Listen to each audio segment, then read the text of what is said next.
الحمد لله نحمده ونستعينه ونستغفره ونؤمن به ونتوكل عليه ونعوذ بالله من شرور أنفسنا ومن سيئات أعمالنا من يهده الله فلا مضل له ومن يضلله فلا هادي له ونشهد أن لا إله إلا الله وحده لا شريك له ونشهد أن سيدنا ومولانا محمدا عبده ورسوله وصلى الله تعالى على خير خلقه سيدنا ومولانا محمد وآله وأصحابه أجمعين أما بعد فأعوذ بالله من الشيطان الرجيم بسم الله الرحمن الرحيم طه ما أنزلنا عليك القرآن لتشقى إلا تذكرة لمن يخشى تنزيلا ممن خلق الأرض والسماوات العلى الرحمن على العرش استوى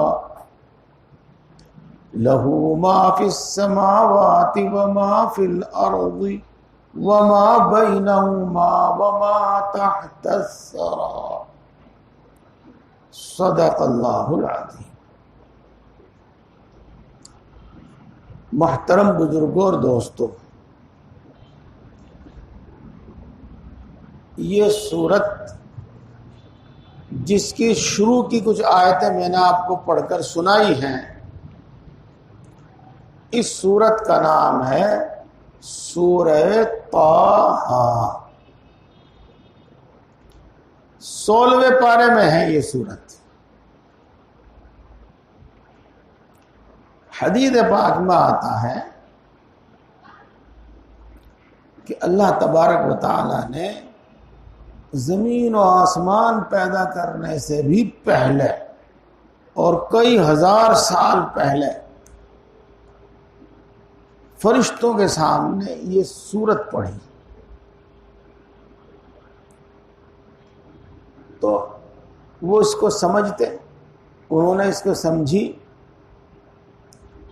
اور کہا مبارک ہے وہ نبی جس پر یہ سورت نازل ہوگی، اور مبارک ہے وہ امت جس پر یہ سورت نازل ہوگی، اور مبارک ہیں وہ سینے جو اس سورت کو محفوظ کریں گے، اور مبارک ہیں وہ زبان جو زبان یہ سورت پڑھا کریں۔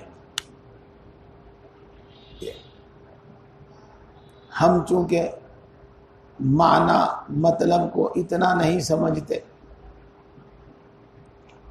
بڑی بابرکت سورت ہے۔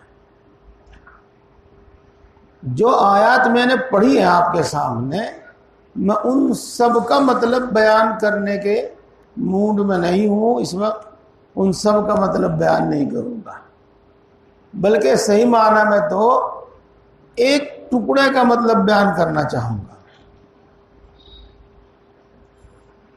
طٰ، اس لفظ کے معنی تو اللہ ہی کو معلوم ہے اور کسی کو معلوم نہیں کہ اس کی کیا مراد ہے۔ ما انزلنا علیک القرآن لتشقى، ہم نے قرآن پاک آپ پر اس لیے نہیں اتارا کہ آپ کو ہم مشقت میں مبتلا کریں، آپ کو مشقت میں مبتلا کرنے کے واسطے قرآن پاک آپ پر نہیں اتارا،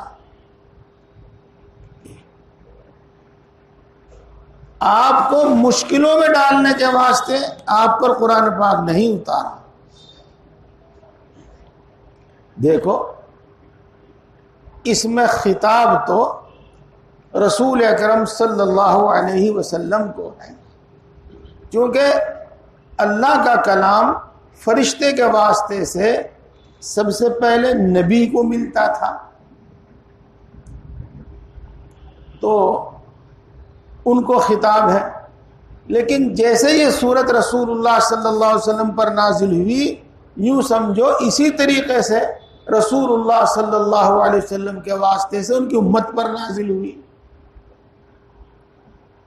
تو جس طریقے سے اس میں اللہ تبارک و تعالیٰ یہ ارشاد فرماتے ہیں کہ ہم نے قرآن پاک آپ پر اس لیے نہیں اتارا تاکہ آپ مشکل میں پڑ جائیں، ہم نے آپ پر قرآن پاک اس لیے نہیں اتارا تاکہ آپ مشقت میں پڑ جائیں، تو یہی بات امت کو کہی جاوے گی کہ اس امت کو یہ قرآن پاک اس لیے نہیں دیا گیا تاکہ یہ امت مشقت میں پڑ جاوے، مشکلات میں پڑ جاوے، اس لیے نہیں اتارا گیا قرآن پاک۔ اور کس لیے اتارا گیا؟ الا تذکرۃ لمن یخشی، یہ اتارا گیا ان لوگوں کے واسطے جو اللہ سے ڈرتے ہیں، ان لوگوں کی نصیحت کے واسطے اتارا گیا ہے۔ جو لوگ اللہ سے ڈرتے ہیں ان کی نصیحت کے واسطے قرآن پاک اتارا گیا ہے، تذکرۃ لمن یخشی۔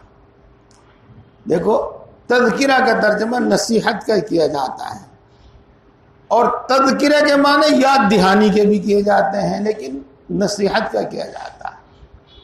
اب ہم اس کا مطلب یہ کریں گے، یہ بیان کریں گے کہ یہ اللہ سے ڈرنے والوں کی خیر خواہی کے واسطے اتارا گیا ہے، یہ اللہ سے ڈرنے والوں کی یاد دہانی کے واسطے اتارا گیا ہے، کہ ان کو یاد دلاتے رہیں کہ کیا تمہیں کرنا ہے، کیا تمہیں نہیں کرنا، کیا تمہارے لیے بہتر ہے اور کیا تمہارے واسطے بہتر نہیں ہے۔ اور یہ ان لوگوں کے واسطے جو اللہ سے ڈرتے ہیں، ان کو راستہ دکھانے کے واسطے، ان کی رہنمائی کے واسطے اتارا گیا ہے۔ بات تو آپ کو اسی سے سمجھ میں آ گئی ہوگی، لیکن میں نے بس میں ایک واقعہ دیکھا، اور وہ واقعی بڑا نصیحت والا واقعہ ہے۔ مدتوں سے مجھے یاد ہے، پتہ نہیں کتنے سال پہلے کی بات ہے، وہ مجھے آج تک یاد ہے۔ 3 آدمیوں کی سیٹ جو تھی نا، وہ تھی، اس میں کھڑکی کی طرف تو میں بیٹھا ہوا، اور میرے پاس میرے برابر میں ایک نوجوان لڑکا بیٹھا ہوا، اور اس کے برابر میں ایک بڑی عمر کا آدمی بیٹھا ہوا۔ جو پہلے ہم دونوں بیٹھے ہوئے تھے، جب وہ بڑی عمر کا آدمی آیا تو اس نوجوان لڑکے نے اس کا بہت ہی اکرام کیا، اور ان کو بٹھایا، اور پھر بہت ہی اکرام کے ساتھ، بڑے احترام کے ساتھ اس سے بات کرتا رہا۔ پھر اس نے کہا، جیسے آج کا ماحول ہے، سر مجھے آپ کچھ نصیحت کیجئے۔ یہ پھر اس بڑے میاں نے اس کو بہت سی باتیں بتائی۔ میں اس واقعے کو دیکھ کر، ان باتوں کو سن کر متاثر ہو رہا تھا۔ پھر آگے چل کر وہ بڑے میاں تو اتر گئے، وہ نوجوان لڑکا بیٹھا رہا۔ میں نے اس سے پوچھا، بھائی یہ کون تھا؟ یہ بزرگ آپ کے پاس جو بیٹھے تھے کون تھے؟ انہوں نے بتایا، جی یہ ایک ریٹائر پٹواری تھے۔ اچھا، میں نے کہا آپ نے ان سے کیا نصیحت طلب کی؟ اجی میں نیا پٹواری بنا ہوں،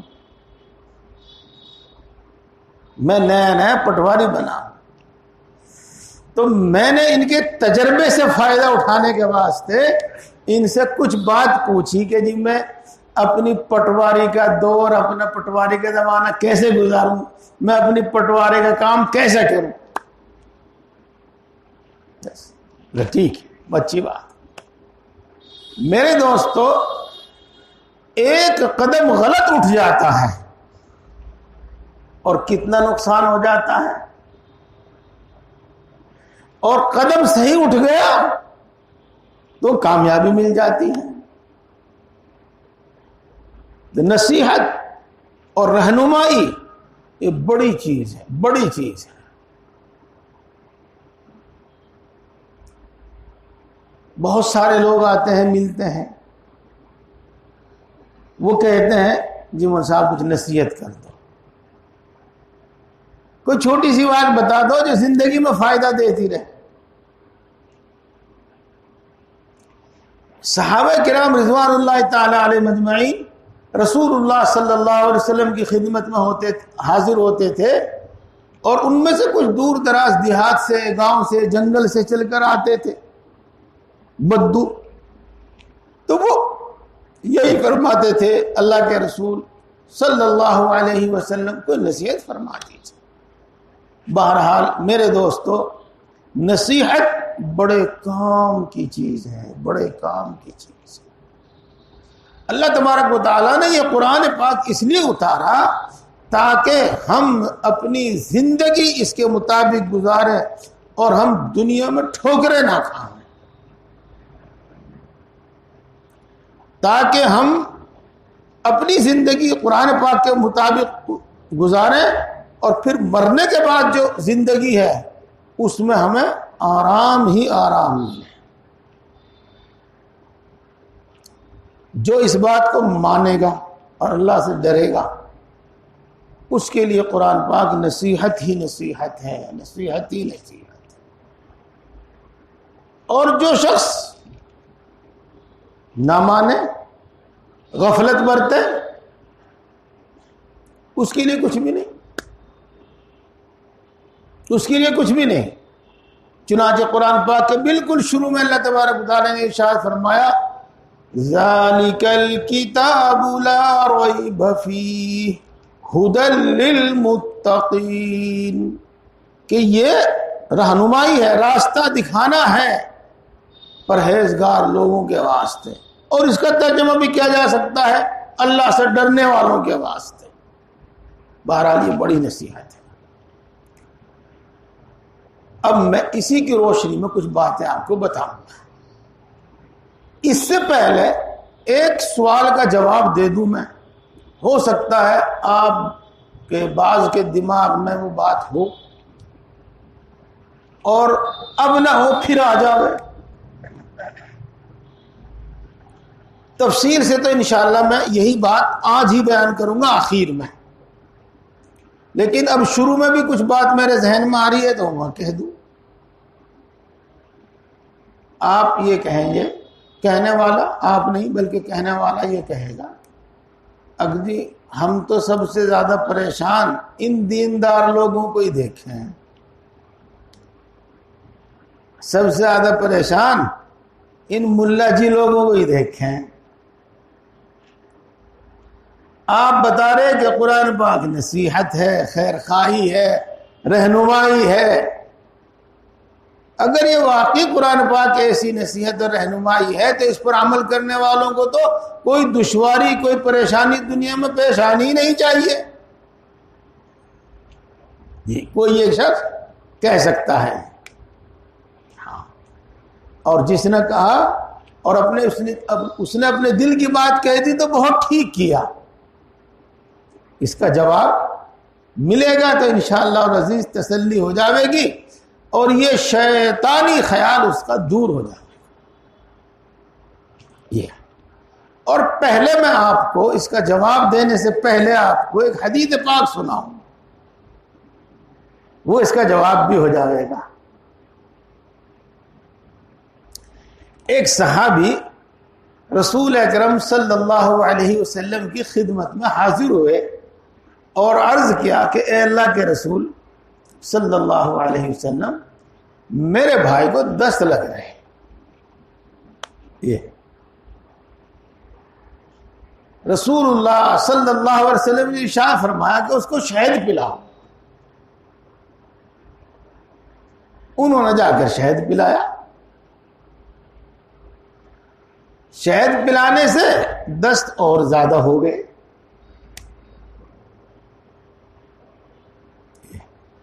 وہ دوڑا دوڑا پھر رسول اللہ صلی اللہ علیہ وسلم کی خدمت میں حاضر ہوا اور کہا اے اللہ کے رسول ہو تو دست اور زیادہ ہو گئے. آپ نے فرمایا کہ شہد پلاؤ. وہ تو صحابہ تھے, یقین بھی تھا اور حکم کی تعمیل. وہاں تو اللہ کے رسول کی بات میں شک و شبہ کا کوئی مطلب ہی نہیں تھا اور حکم کی خلاف ورزی کا کوئی سوال ہی نہیں تھا. وہ پھر گئے اور جا کے پھر شہد پلایا. وہ دست اور زیادہ ہو گئی. دست اور زیادہ. جب کام بے قابو سا ہوتا دیکھا تو پھر وہ دوڑے ہوئے رسول اللہ صلی اللہ علیہ وسلم کی خدمت میں حاضر ہوئے اور عرض کیا کہ اے اللہ کے رسول دست تو اور زیادہ ہو گئے.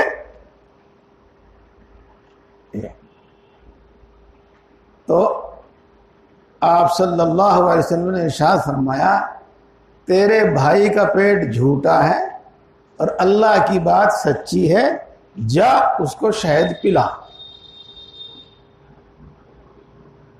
تو گئے پھر گئے.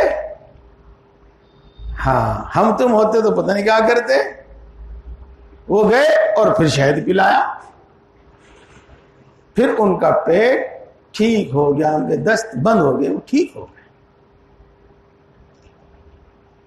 ہم کیا سمجھے بھائی اس حدیث پاک سے؟ اس حدیث پاک سے ہم یہ سمجھے اور یہ سمجھنا چاہیے کہ ہم نے یا تو وہ عمل ٹھیک طریقے سے نہیں کیا اور یا ہم نے اس کا رزلٹ دیکھنے میں اور رزلٹ مانگنے میں جلدی کی. بھئی یہ دو بات ہے, یہ دو بات ہے. ورنہ اللہ کو ہم مانیں اور ان صفات کے ساتھ مانیں جو اس کی صفات ہیں, اور پھر اللہ کی بات پر عمل کرنے سے آدمی ٹھوکر کھاوے اور اللہ کی بات پر عمل کرنے سے آدمی غلط ناکامی میں مبتلا ہو جاوے, ایسا نہیں ہو سکتا.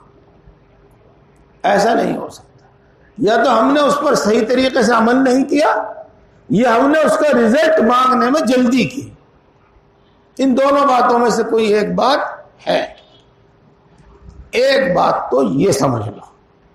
لہذا بات کو خوب صحیح سمجھو اور سمجھنے والے سے سمجھو اور تجربے کار سے سمجھو اور جلدی ہی بدگمان ہو کر بدعقیدہ ہو کر وہ عمل نہ چھوڑ بیٹھو.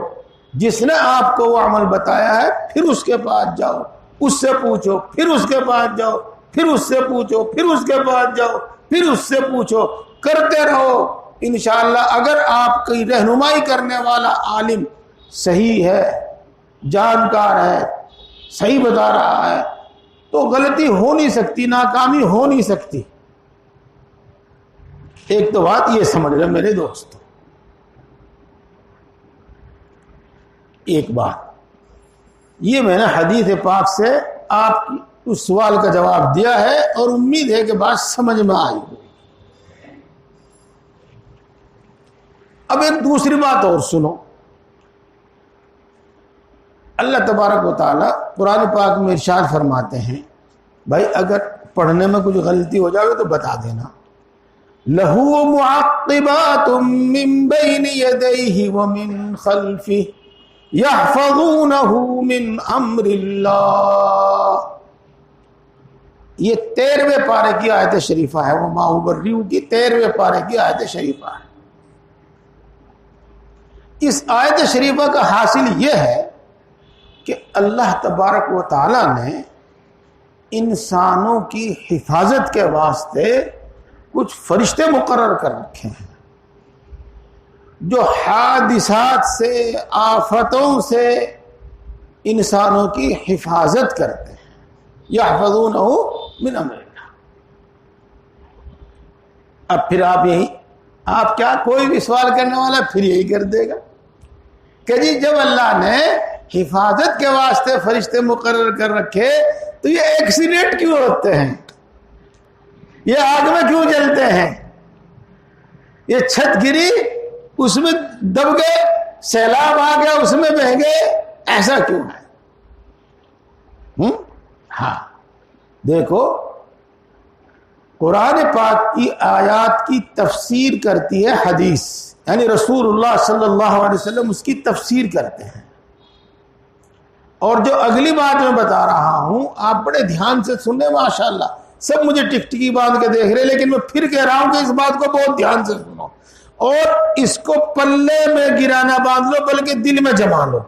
اور یہ بات بالکل سچی نہیں، سچم سچی ہے بالکل بات. جس طرح انسان کے واسطے یہ نعمت ہے، کھانے پینے کی فراوانی ہے، پہننے کی فراوانی ہے اور دوسری نعمتوں کی فراوانی ہے، جیسے انسان کے واسطے یہ نعمت ہے، ایسے ہی میرے دوستو جس کو ہم اور آپ مصیبت کہتے ہیں وہ بھی نعمت ہے. جس کو ہم اور آپ مصیبت کہتے ہیں وہ بھی نعمت ہے. اس واسطے جب اللہ تبارک و تعالی کسی کو وہ حادثہ، وہ تکلیف پہنچانا چاہتے ہیں تو ان فرشتوں کو حکم ہو جاتا ہے، اور فرشتوں کا جو اوپر کمانڈر ہوتا ہے وہ ان کو کہتا ہے کہ تم ہٹ جاؤ، اور پھر وہ حادثہ جو پیش آنا ہوتا ہے وہ حادثہ پیش آ جاتا ہے. یہ ہے بات. دیکھو بات یہ سمجھ میں نبی آئی ہو، یقین کر لو قرآن کی بات ہے، حدیث کی بات ہے، قرآن پاک کی بات ہے، حدیث پاک کی بات ہے. جب یہ بات چل پڑی تو چلو پہلے اسی کو کہوں.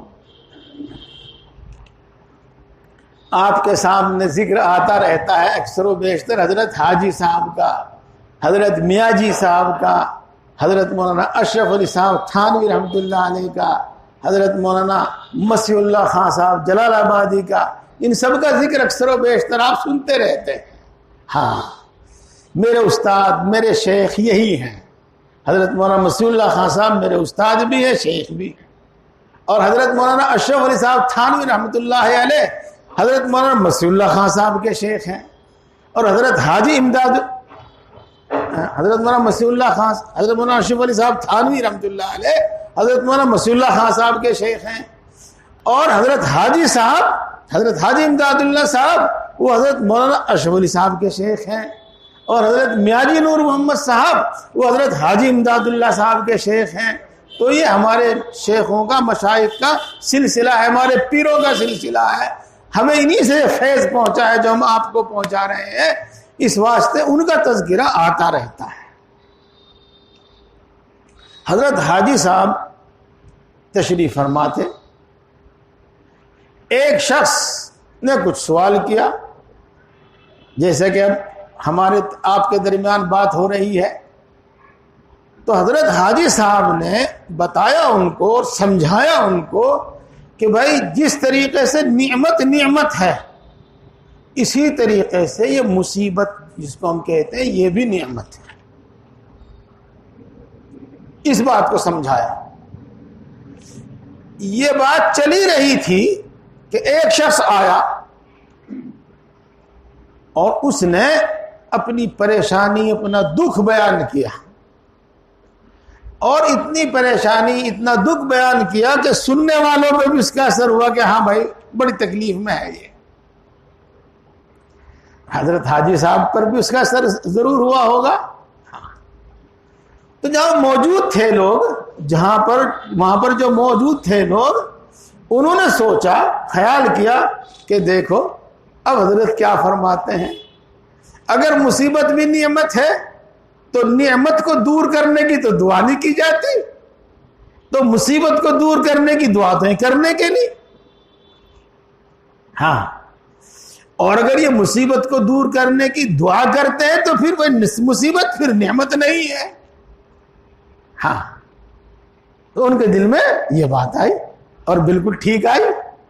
ہاں تو حضرت حاجی صاحب نے فرمایا اے اللہ ان کی مصیبت کی نعمت کو نعمت سے بدل دے, ان کی تکلیف کی مصیبت کو راحت سے بدل دے.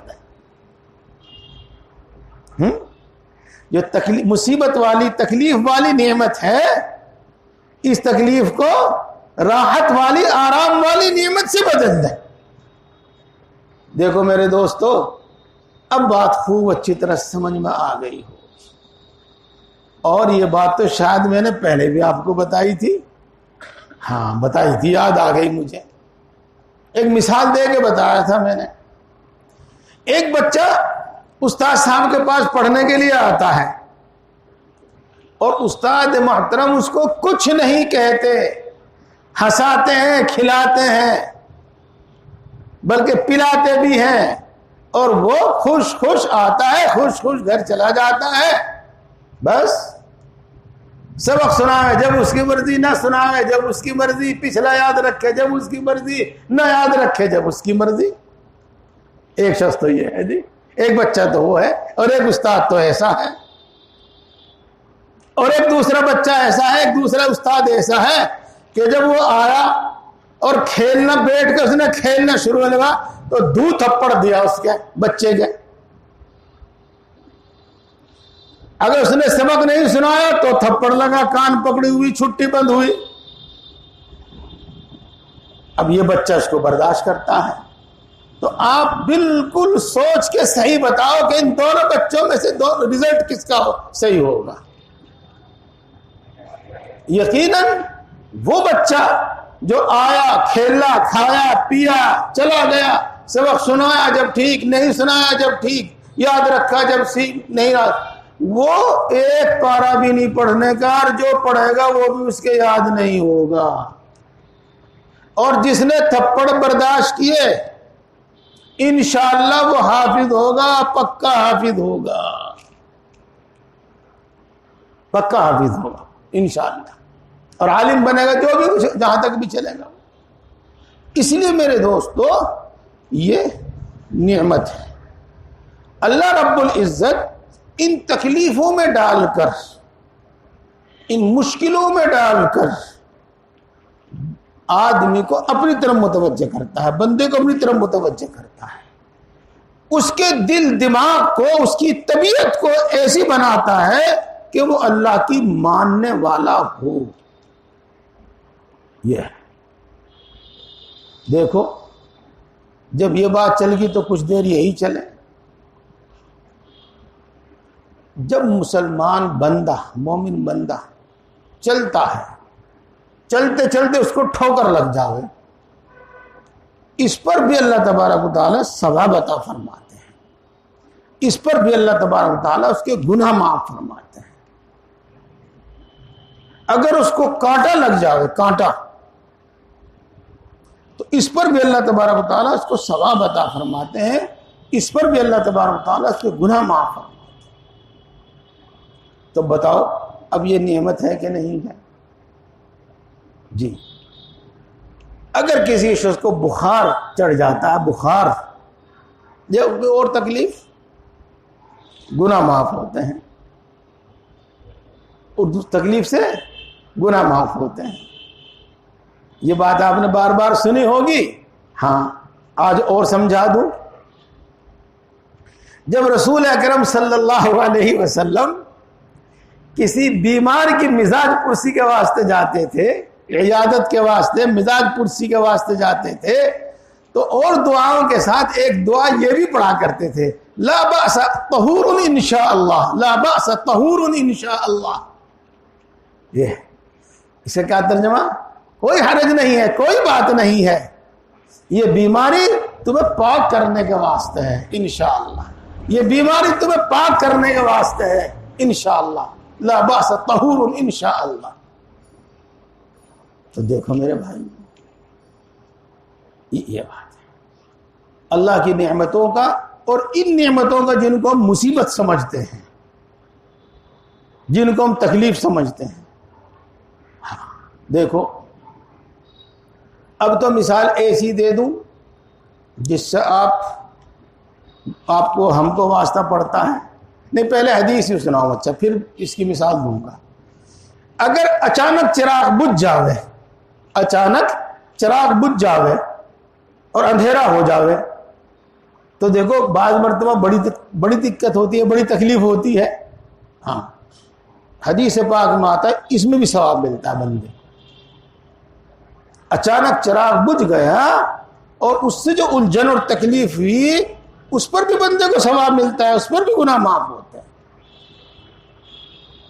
اچانک بجلی بھاگ گئی, اب گرمی لگی, اندھیرا ہوا, الجھن ہوئی, اس پر بھی ثواب ملتا ہے. تو اب بتاؤ اس سب کو سننے کے بعد, سمجھنے کے بعد, یقین کرنے کے بعد اب کیسے نہیں سمجھ میں آئے گی بات کہ واقعی یہ بھی نعمت ہے.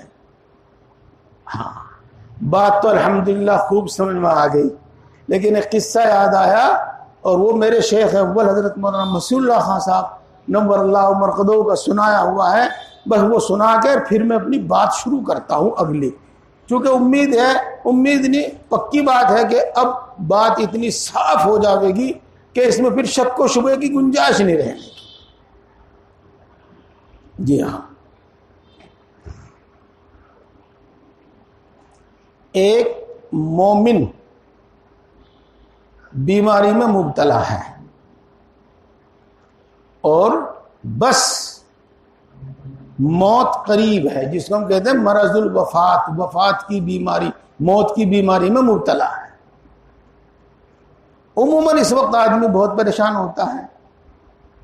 ہاں تو اس کی عیادت کرنے والے, تیمارداری کرنے والوں نے ان سے پوچھا, مثلاً کہا ابا جی آپ کا کیا چیز کھانے کو جی چاہتا ہے, ایسے وقت میں پوچھتے ہیں. جی تو انہوں نے کہا کہ میں روغن زیتون کھانا چاہتا ہوں. یہ ہوا, اور روغن زیتون ان کے گھر میں طاق تب سمجھنے کی بھی نہیں, گھر میں بنانے چھوڑ دیے, لیکن جانتے ہوں گے آپ پہلے, ابھی تو پرانے گھروں میں ہوں گے, طاق میں روغن زیتون رکھا ہوا ہے. اللہ تبارک و تعالی حضرت جبریل کو حکم دیتے ہیں کہ جلدی سے جاؤ اور یہ روغن زیتون گرا دو. حضرت جبریل کو آنے جانے میں کوئی دیر نہیں لگتی. اس سے پہلے کہ اس کے گھر والے اس تیل کو اٹھاتے اور اس کو کھانے کے لیے دیتے, جبریل نے آ کے وہ تیل کھنڈا دیا, گرا دیا, زمین پر گرا دیا. اور معلوم یہ ہوتا ہے کہ بظاہر اب دوسری کوئی شکل نہیں تھی کہ روغن زیتون حاصل کیا جاوے. ہاں تو بہرحال وہ اپنی یہ آخری مراد پوری کرنے سے محروم رہا اور اس کی موت آ گئی, وفات ہو گئی. یہ ہوا. اس کے آس پاس ہی ایک یہودی بیمار تھا اور وہ بھی مرض الوفات میں مبتلا تھا. اس کے تیمارداروں نے, اس کے گھر والوں نے بھی اس سے پوچھا ابا جی کیا کھاؤ گے, کس چیز کو جی چاہ رہا آپ کا.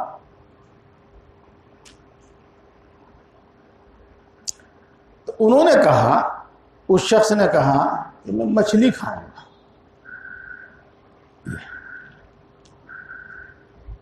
یہاں تو ہمارے علاقے میں تو ایسا ہے ہی, لیکن بنگال میں جا کے آپ دیکھو گے تو اب بھی پتہ چل جاوے گا کہ گھروں میں تالاب ہیں, وہیں مچھلی پالے ہیں. اور اب تو تجارت کا زمانہ ہے, جو چاہو آپ مارکیٹ سے خرید لو. کچھ دن پہلے ایسا نہیں تھا کہ سب چیز مارکیٹ سے ملتی ہو. تو نہ تو اس یہودی کے گھر میں جو تالاب تھا اس میں تھی مچھلی, اور نہ بازار میں تھی مچھلی. یہ تو اللہ تبارک و تعالیٰ نے حضرت جبریل علیہ السلام کو حکم دیا کہ یہودی کے تالاب میں جا کر مچھلی ڈال کے آؤ، مچھلی ڈال کے آؤ۔ حکم پورا ہو گیا یہ، اور پھر دل میں بات ڈالی جاتی ہیں، ڈالی جاتی رہتی ہیں، اچھوں کے بھی بروں کو بھی۔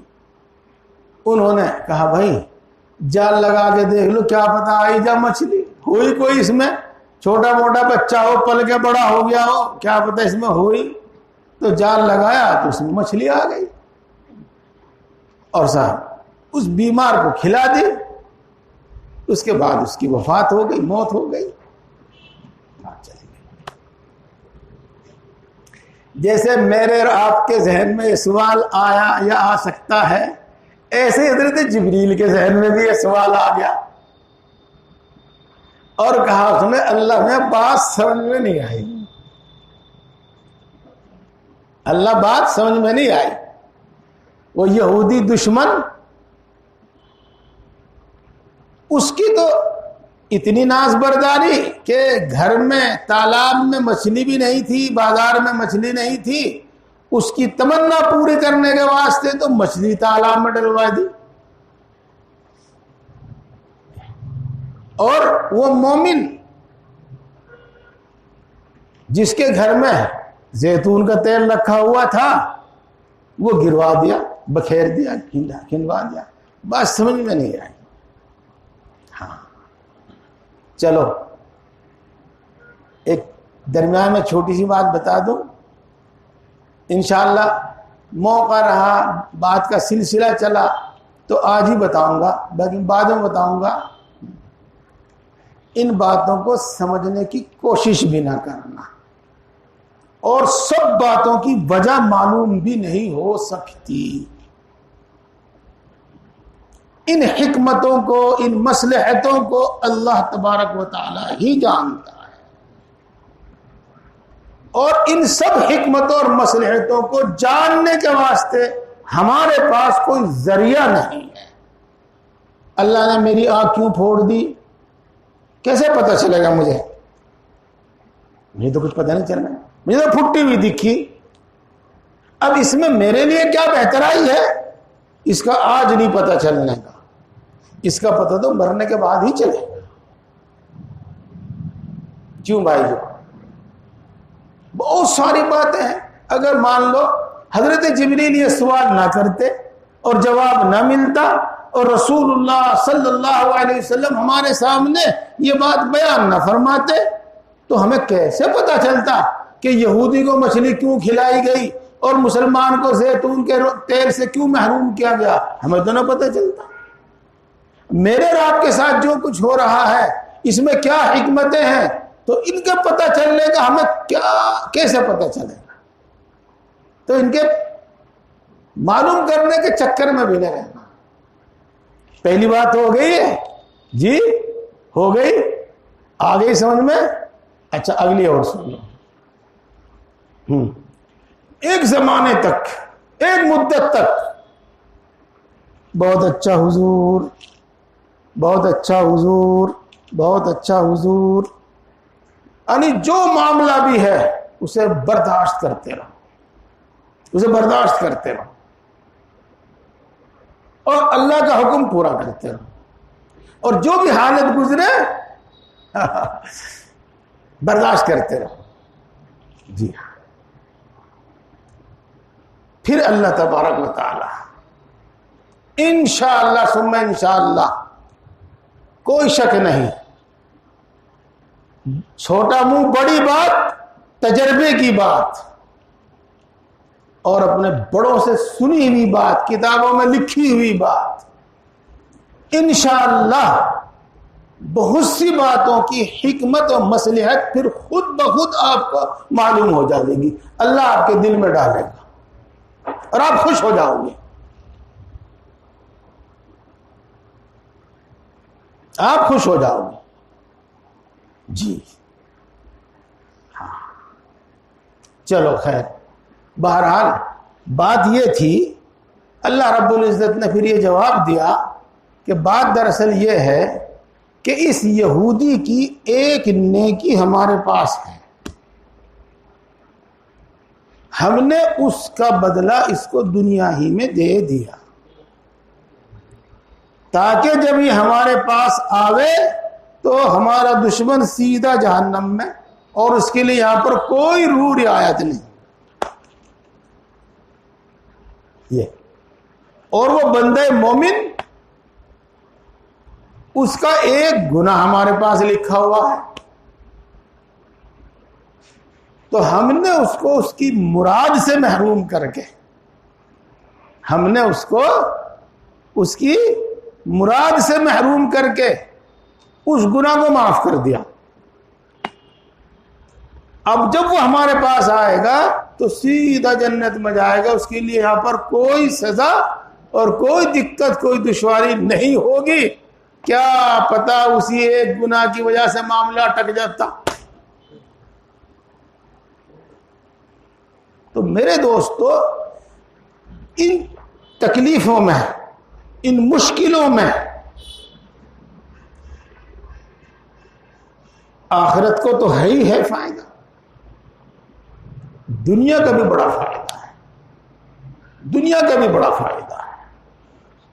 جی ہاں، اور فی الحال اس بات کو میں یہیں روک دوں، اور امید ہے کہ بات کو خوب اچھی طرح سمجھ میں آ گئی ہوگی۔ اب میں یہ کہوں گا کہ میرے دوستو، قرآن پاک پر عمل کرنے کی وجہ سے آدمی ناکام نہیں ہو سکتا،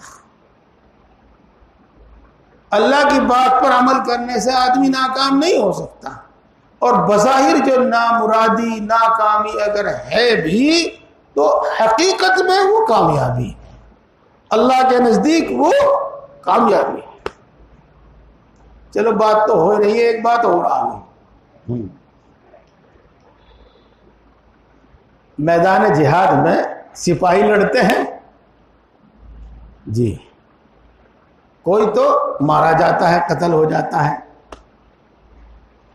جب وہ مارا گیا، قتل ہو گیا، تب ہوتی رہو فتح، بنتی رہو حکومت، ملتا رہو ملک، جو فائدہ اٹھاویں گے دوسرے اٹھاویں گے، اسے کیا ملے گا؟ جی کچھ بھی نہیں ملنے گا تو۔ ہاں، اور ایک وہ شخص جو کامیاب رہا، حیات رہا، زندہ رہا، اور جنگ میں جو کامیابی ہوئی وہ اس نے اپنی آنکھوں سے دیکھی، ملک اور حکومت جو ان کو ملا وہ اس نے اپنی آنکھوں سے دیکھا، مال غنیمت میں سے حصہ بھی ملا، اور حکومت جب بنی تو عہدہ بھی ملا، ان کو فوجیوں کو ملا۔ ایک تو شخص مر گیا، وہ تو بظاہر ایسا ہے جیسے کہ بالکل محروم ہو گیا، اور ایک وہ شخص جو زندہ رہا، اپنی آنکھوں سے اس نے جیت دیکھی، اپنی آنکھوں سے اس نے حکومت دیکھی، اور خود اس کو عہدہ ملا، بظاہر یہ کامیاب۔ ہاں، ایسا ہی کچھ ہم لوگ سمجھتے ہیں، لیکن صحابہ کرام رضوان اللہ تعالی علیہ اجمعین کے وہ واقعات بھی یاد ہیں، وہ واقعات بھی آپ نے سنے۔ کون سے؟ جو میدان جنگ میں کودنے سے پہلے اللہ سے شہادت کی دعا کیا کرتے تھے۔ جی کتنے واقعات ہیں حکایت صحابہ میں۔ یہ بات بھی آپ نے سنی کہ جب کسی کے کاری زخم لگا اور گرا زمین پر، اور اسے بھی یہ امید ہو گئی کہ اب تو زندہ نہیں رہے گا، تو اس کی زبان سے کیا نکلتا تھا؟ فزت ورب الکعبہ، کعبے کے رب کی قسم میں کامیاب ہو گیا۔ کوئی تو بات ہوگی میرے بھائی، کوئی تو بات ہوگی۔ فزت ورب الکعبہ، کعبے کے رب کی قسم میں کامیاب ہو گیا۔ چلو اچھا، بس اب چلتے ہیں۔ اس لیے میرے دوستوں اور بزرگوں، اللہ رب العزت نے ہمیں زندگی گزارنے کا جو طریقہ بتایا ہے، اس پر پورے یقین کے ساتھ اور پورے اطمینان کے ساتھ عمل کریں۔ ہر حالت میں عمل کریں. اگر آپ اپنے آپ کو خوشحال کامیاب دیکھیں تو بھی عمل کریں. اگر آپ کو اپنے آپ کو محروم پریشان حال دیکھیں تو بھی عمل کریں. اور انشاءاللہ دونوں صورتوں میں کامیابی. یہ تمہید میں نے آپ کو بیان کی تھی. بہت ساری باتیں آپ کو انشاءاللہ معلوم ہوئی اور اس سے یقین بھی آپ کا بڑھا. اور نفس اور شیطان جو آپ کو دھوکہ دے سکتا تھا، انشاءاللہ ان باتوں کو یاد رکھنے والا اب نفس کے دھوکے میں نہیں آئے گا اور شیطان کے دھوکے میں نہیں آئے گا اور کسی بددین انسان کے دھوکے میں نہیں آئے گا اور کسی دوسرے کو دیکھ کے غلط فہمی میں مبتلا نہیں. بات بس یہیں چھوڑتا ہوں، پھر سناؤں گا اگر کچھ بات ذہن میں آئی تو. میرے دوستو، بہت دنوں سے میں آپ کے سامنے اللہ کی بات، اللہ کے رسول کی بات کر رہا ہوں. پچھلے مہینے میں نے آپ کو ایک دستور العمل بتانا شروع کیا تھا اور پہلی ہی بات بتائی تھی اور یہ بتائی تھی کہ ہم میں سے ہر آدمی، مرد عورت، بوڑھا جوان، 7 سال کا بچہ سے لے کر بوڑھے تک سب نماز کی پابندی کریں. جی، اس کی تفصیل بتائی تھی آپ کو. مرد کس طرح سے پڑھیں، عورتیں کس طرح سے پڑھیں، آپ کو یاد بھی ہوگی اور امید ہے کہ آپ نے اس عمل بھی شروع کر دیا. اب میں اس سے اگلی بات بتاتا ہوں. پہلی چیز نماز کی پابندی اور دوسری چیز میرے دوستو قرآن پاک کی تلاوت. میری ماں بہنیں دھیان سے توجہ سے سن رہی ہیں، وہ بھی سنیں، ان کے لیے بھی یہ بات ہے. قرآن پاک کی تلاوت روزانہ اور پابندی سے کرو. جو حفظ پڑھے ہوئے ہیں، حفظ پڑھی ہوئی ہیں وہ بھی،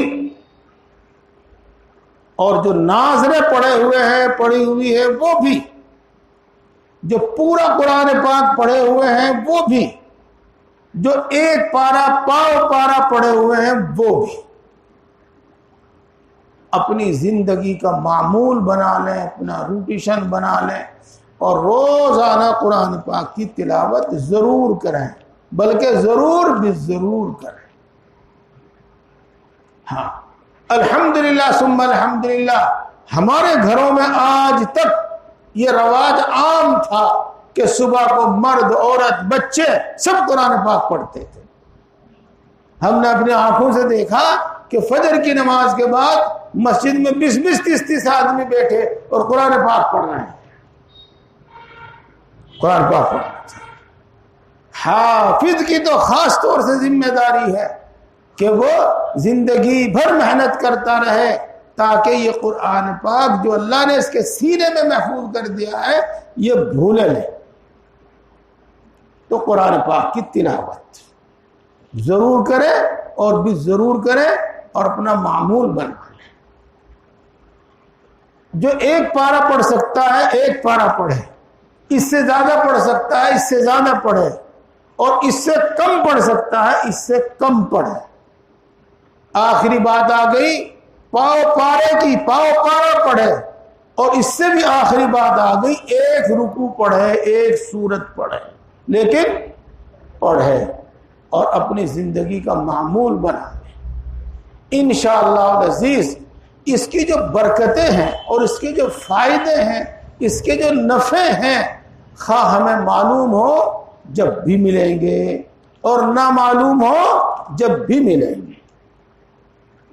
ہم جب دودھ پیویں گے تو اس کا فائدہ ہمیں معلوم ہو کہ ہمارے جسم کو کیا کیا دیتا ہے، یہ کیا کیا ملتا ہے اس سے، تو بھی ملے گا، اور نہ معلوم ہو تو بھی ملے گا. اب میں آپ کے سامنے قرآن پاک کی فضیلت بیان کروں تو کچھ تھوڑی بیان کر سکتا ہوں. بس میں آپ سب کو مشورہ دوں گا کہ فضائل اعمال میں ایک کتاب ہے جس کا نام ہے فضائل نماز. اگر آپ کے اندر نماز میں سستی پیدا ہو تو وہ پڑھو، اور نماز میں سستی پیدا ہو تو اس کو سنو. یہ مرد بھی عورت بھی سب اس کو پڑھے، اس کو سنیں. اور میں اپنے سب بھائیوں سے گزارش کرتا ہوں کہ ہم میں سے اکثر کو یہ شکایت رہتی ہے کہ بیوی نماز نہیں پڑھتی، بچیاں نماز نہیں پڑھتی، بچے نماز نہیں پڑھتے. ہاں، دمکاتے دھمکوتے ہیں، کبھی پڑھ لیں کبھی نہیں پڑھتے، کبھی مار پہ ہٹ جاؤ. تو نصیحت کے ساتھ ساتھ آپ اپنے گھر میں انتظام کرو کہ فضائل نماز کی تعلیم کرو. تھوڑی سی دیر کرو. آپ پڑھ سکتے ہیں آپ پڑھو، بیوی پڑھ سکتی ہے وہ پڑھے، کوئی بچی پڑھ سکتی ہے وہ پڑھے، کوئی لڑکا پڑھ سکتا ہے وہ پڑھے. بہرحال پڑھو. اللہ رب العزت نے مومن کے دل کو ایسا بنایا ہے کہ جب قرآن کی بات سنتا ہے تو دل پر اثر ہوتا ہی ہے، جب حدیث کی بات سنتا ہے تو دل پر اثر ہوتا ہی ہے. آج نہیں کل ہوگا. تو پڑھو. اسی طرح میرے دوستو، اسی میں فضائل اعمال کی کتاب ہے، اسی میں ایک حصہ ہے، اس کا نام ہے فضائل قرآن. فضائل قرآن اس کا نام. جی ہاں، اس کو پڑھو، اس کو سنو، اور اپنے گھر میں اپنی بہو بیٹیوں کو سناؤ، اپنے بچوں کو سناؤ، تاکہ آپ کا کام آسان ہو جائے کہ جب آپ ان کو کہیں تو وہ مانیں. خود ہی ان کے اندر شوق پیدا ہو جائے، خود ہی ان کے اندر شوق پیدا ہو جائے. یہ اور سب قرآن پاک پڑھنے کا معمول بناوے، اپنی عادت بناوے. عادت بنانے سے آسانی ہو جاتی ہے. شروع میں دقت ہوتی ہے، دشواری ہوتی ہے، لیکن جب آدمی کچھ دن مشقت اٹھا کر وہ عمل کرتا رہتا ہے تو پھر آسانی ہو جاتی ہے. عادت ایسی ہو جاتی ہے کہ پھر چھوڑنے میں تکلیف ہوتی ہے، جس دن چھوٹ جاتا ہے اس دن تکلیف ہوتی ہے. ہاں تو پڑھو. میں بتا رہا تھا آپ کو، زیادہ نہیں، بہت تھوڑی سی بات. نمبر 1، جب آدمی قرآن پاک کی تلاوت کرتا ہے، جب آدمی قرآن پاک پڑھتا ہے، تو اللہ کی ایک خاص نعمت ہے، اس کو سکینہ کہتے ہیں. سکینہ،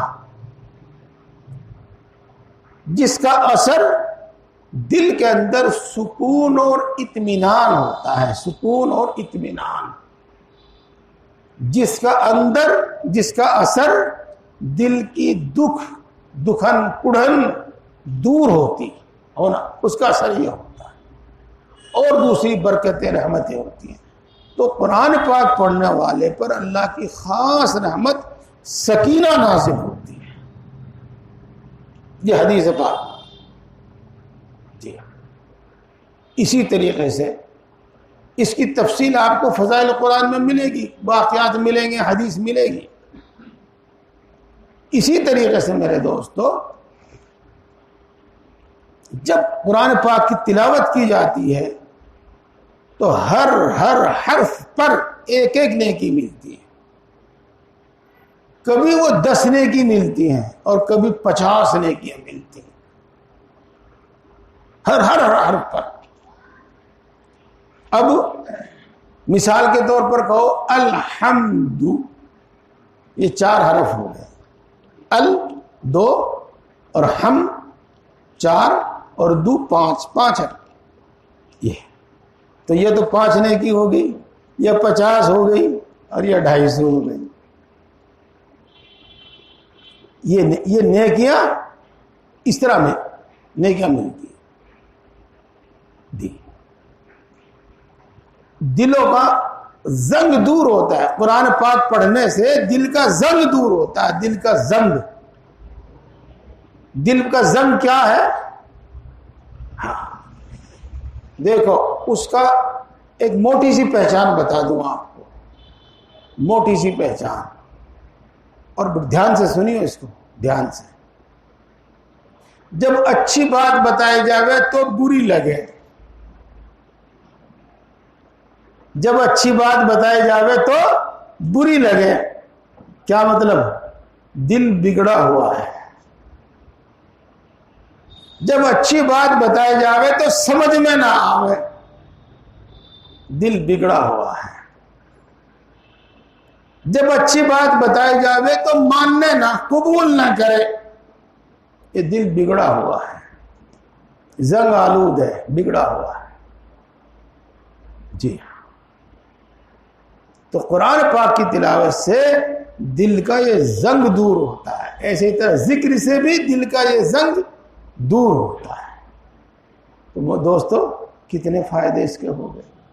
گھر میں رحمت برکت نازل ہوتی ہے، سکینہ نازل ہوتا ہے، نیکیاں ملتی ہیں، آدمی کو ہدایت ملتی ہے. یہ ہدایت کا مطلب زنگ دور ہو کر دل ایسا ہو جاتا ہے کہ جب آدمی اس نصیحت کی بات سنتا ہے، اچھی بات سنتا ہے، تو سمجھ میں بھی آتی ہے، قبول بھی کرتا ہے، عمل بھی کرتا ہے.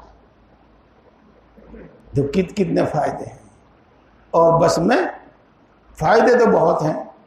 جی ہاں. ہاں دو بات اچھا چلو بتا دوں، یاد آئی اور ضروری معلوم ہوئی، بتا دو.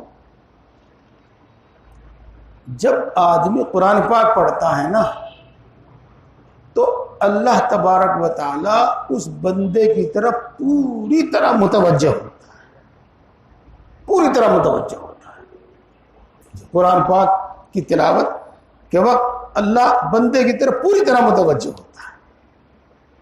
اب دیکھو کتنی بڑی بات ہے، کتنی بڑی نعمت ہے. اس کو حدیث پاک میں اس طرح سمجھایا گیا ہے، اس بات کو حدیث پاک میں اس طرح سمجھایا گیا ہے جیسے کہ عام طور سے نوجوانوں کو اور عام انسانوں کو کوئی خوبصورت اچھی سی سریلی آواز والی لڑکی جب گانا گاوے تو نہ چاہتے ہوئے بھی آدمی کا دل اس کی طرف متوجہ ہو جاتا ہے، آدمی کے کان اس کی طرف لگ جاتے ہیں.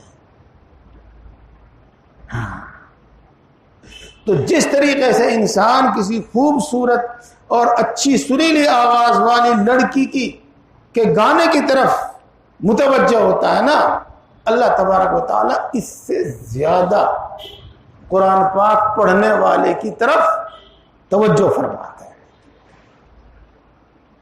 قرآن پاک پڑھنے والے کی طرف توجہ فرماتا ہے. یہ ایک حدیث پاک میں آیا ہے کہ جو آدمی قرآن پاک پڑھنے میں اتنا مگن رہے اور اتنی کثرت سے قرآن پاک پڑھے کہ اس کو دعا تو قرآن کی وجہ سے، تلاوت قرآن کی وجہ سے اتنی محبت، اتنا تعلق اللہ سے ہو جاتا ہے کہ اللہ تبارک و تعالی مانگنے والوں سے زیادہ اس کو عطا فرماتا ہے. اس لیے میری تمام مائیں بہنیں جو سن رہی ہیں وہ بھی اچھی طرح سمجھ لیں، سن لیں، اور سب میرے بھائی اس کو سمجھ لیں کہ قرآن پاک کی تلاوت ضرور ضرور کریں انشاءاللہ. بس اتنی بات یاد رکھیں. مسئلہ معلوم نہ ہو تو اب سن لیں کہ جب مہینے میں کا خون آتا ہے جس کو ماہواری کہتے ہیں، اس دنوں میں نماز پڑھنا بھی اس کے لیے درست نہیں اور قرآن پاک پڑھنا بھی اس کے لیے درست نہیں ہے. یہ اور قرآن پاک اس کے آداب کے ساتھ، جو ادب ہے قرآن پاک کی تلاوت کا، وہ آپ کو انشاءاللہ فضائل قرآن میں معلوم ہو جائے گا. قرآن پاک پڑھیں، اور یہ عام فضیلت ہے تمام قرآن پاک کی. اب اس کے بعد میں آپ کو الگ الگ کچھ صورتوں کی فضیلت بتاتا ہوں جو ہمارے بزرگوں کا معمول ہے اور جو رسول اللہ صلی اللہ علیہ وسلم نے اس کی فضیلت بیان فرمائی ہے. جی ہمارے جو بزرگ ہیں، ہمارے جو پیر ہیں، مشائخ ہیں، وہ یہ نصیحت فرمایا کرتے ہیں کہ فجر کی نماز کے بعد پڑھو سورہ یاسین. قرآن پاک کی تلاوت کے ساتھ ساتھ جتنی قرآن پاک کی تلاوت کی اور سورہ یاسین بھی پڑھا. اور ظہر کے بعد سورہ فتح پڑھو. سب کو سمجھانا مقصود بھی نہیں ہے، جو حافظ ہیں وہ سمجھ رہے ہوں گے، آخر میں پھر بتا دوں گا میں. اور عصر کی نماز پڑھ کے اما یتساءلون پڑھو، اور مغرب کی نماز پڑھ کے سورہ واقعہ پڑھو، اور عشاء کی نماز پڑھ کے سورہ ملک اور سورہ الف لام میم سجدہ پڑھو، یا کم از کم سورہ ملک پڑھو. اب میں ان میں سے خاص طور سے جو آپ سب کر سکتے ہیں، فرصت کے وہ وقت ہیں، یہ 3 سورہ یاسین شریف. سورہ یاسین شریف کی بہت سی فضیلت آئی ہیں. اس میں سے ایک فضیلت یہ ہے کہ جو شخص صبح کے وقت سورہ یاسین شریف پڑھتا ہے، اللہ تبارک و تعالی دن بھر کے اس کے کام بنا دیتا ہے، اور دن بھر کے کاموں میں اللہ آسانی پیدا کرتا ہے. یہاں پر بھی وہ بات یاد رکھنا جو میں نے شروع میں آپ کو بتا دی تھی کہ سورہ یاسین شریف پڑھی اور کچھ مشکل پیش آ گئی، اور سورہ یاسین شریف پڑھی اور کسی کام میں ناکامی ہو گئی تو بدگمان مت ہونا، شک شبے میں مبتلا مت ہونا، بلکہ یوں سمجھو کہ یہی بہتر ہے، یہی بہتر تھا، اللہ کے ہاں یہی منظور تھا، یہی بہتر تھا. اور جو اللہ کے رسول صلی اللہ علیہ وسلم نے ارشاد فرمایا وہ بالکل سچ ہے، اس میں اس کے خلاف نہیں ہو سکتا. تو سورہ یاسین شریف پڑھو فجر کی نماز کے بعد، اور مغرب کی نماز کے بعد، اور مغرب کی نماز کے بعد فرصت نہ ملے تو عشاء کی نماز کے بعد سورہ واقعہ بھی پڑھ لیا. سورہ واقعہ کون سی سورت ہے؟ 27ویں پارے میں ہے سورہ رحمان، جو مشہور سورت ہے، اکثر و بیشتر لوگوں کو معلوم ہے، جنہوں نے قرآن پاک پڑھ رکھا ان کو بھی، جنہوں نے نہیں پڑھ رکھا ان کو بھی. اس سے اگلی جو سورت ہے اس کا نام ہے سورہ واقعہ.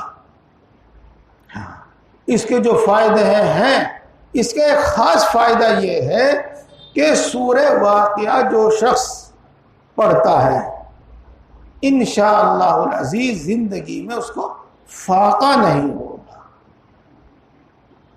کھانے پینے کی تنگی پیش نہیں آتی. اس کا یہ فائدہ ہے، اور ثواب تو جو ہے ہی. اس کا ایک فائدہ یہ ہے. جی دیکھو، ایک حدیث پاک بھی ہے، واقعہ بھی ہے، اور وہ بتاتا ہے کہ کس قدر فائدے کی چیز ہے سورہ واقعہ کا پڑھنا، تلاوت کرنا.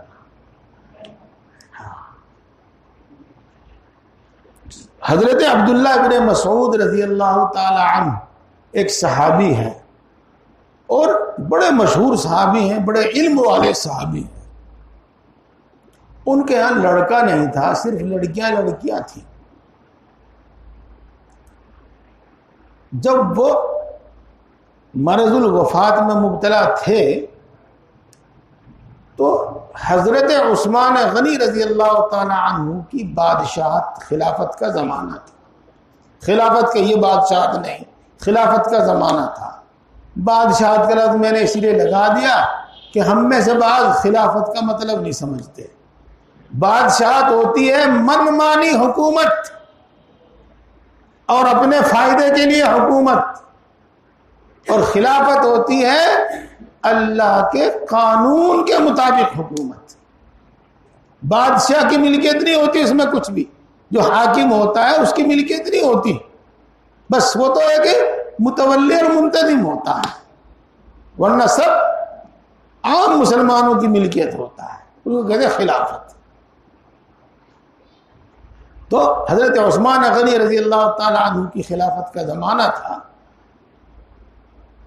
تو حضرت عثمان غنی رضی اللہ تعالی عنہ نے 3 لاکھ درہم، یا کچھ کم زیادہ اگر مجھے کچھ بھول لگ گئی ہو، چوک ہو گئی ہو، 3 لاکھ درہم حضرت عبداللہ بن مسعود رضی اللہ تعالی عنہ کے پاس بھیجے. آپ بیمار ہیں، آپ ان سے اپنا کام چلا لیجئے گا، آپ اپنی ان سے ضرورت پوری کر لیجیے گا. یہی بات روکے گا, اگلی بات بتاؤں میں آپ کو, اور وہ بتا اس لیے رہا ہوں کہ بات سمجھ میں آ جائے گی آپ کے, بات سمجھ میں آ جائے گی آپ کے. جو صحابہ کرام, اول تو تمام ہی صحابہ, لیکن خاص طور سے جو صحابہ کرام رضوان اللہ تعالی علیہم اجمعین سیکھنے سکھانے پڑھنے پڑھانے کے سلسلے میں یا دین کے کسی کام میں مصروف رہتے تھے, ان کو بغیر طے کیے شاہی خزانے سے یا کہہ دو بیت المال سے ملتا تھا. ان کی ضرورتیں پوری ہوتی تھی, ان کی ضرورتیں پوری ہوتی تھی. وہ اللہ کا کام کرتے تھے اور اللہ کے مال میں سے, بیت المال میں سے ان کی ضرورت پوری کی جاتی تھی.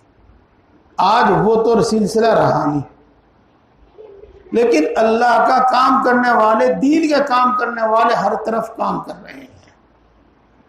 تو میرے بھائیوں, میرے دوستو, ان کا خیال رکھا کرو, ان کا خیال رکھا کرو. ان کی عزت آبرو کا لحاظ کرتے ہوئے ان کو اتنا دیا کرو جو آپ نے طے کر رکھا وہ بھی, اور اس طے کے علاوہ بھی اتنا دیا کرو کہ ان کو دشواری اور تنگی پیش نہ آئے. جی ہاں, یہ خود رسول اللہ صلی اللہ علیہ وسلم کا طرز عمل تھا, صحابہ کا طرز عمل تھا, اور اب بھی اس کی بڑی فضیلت ہے.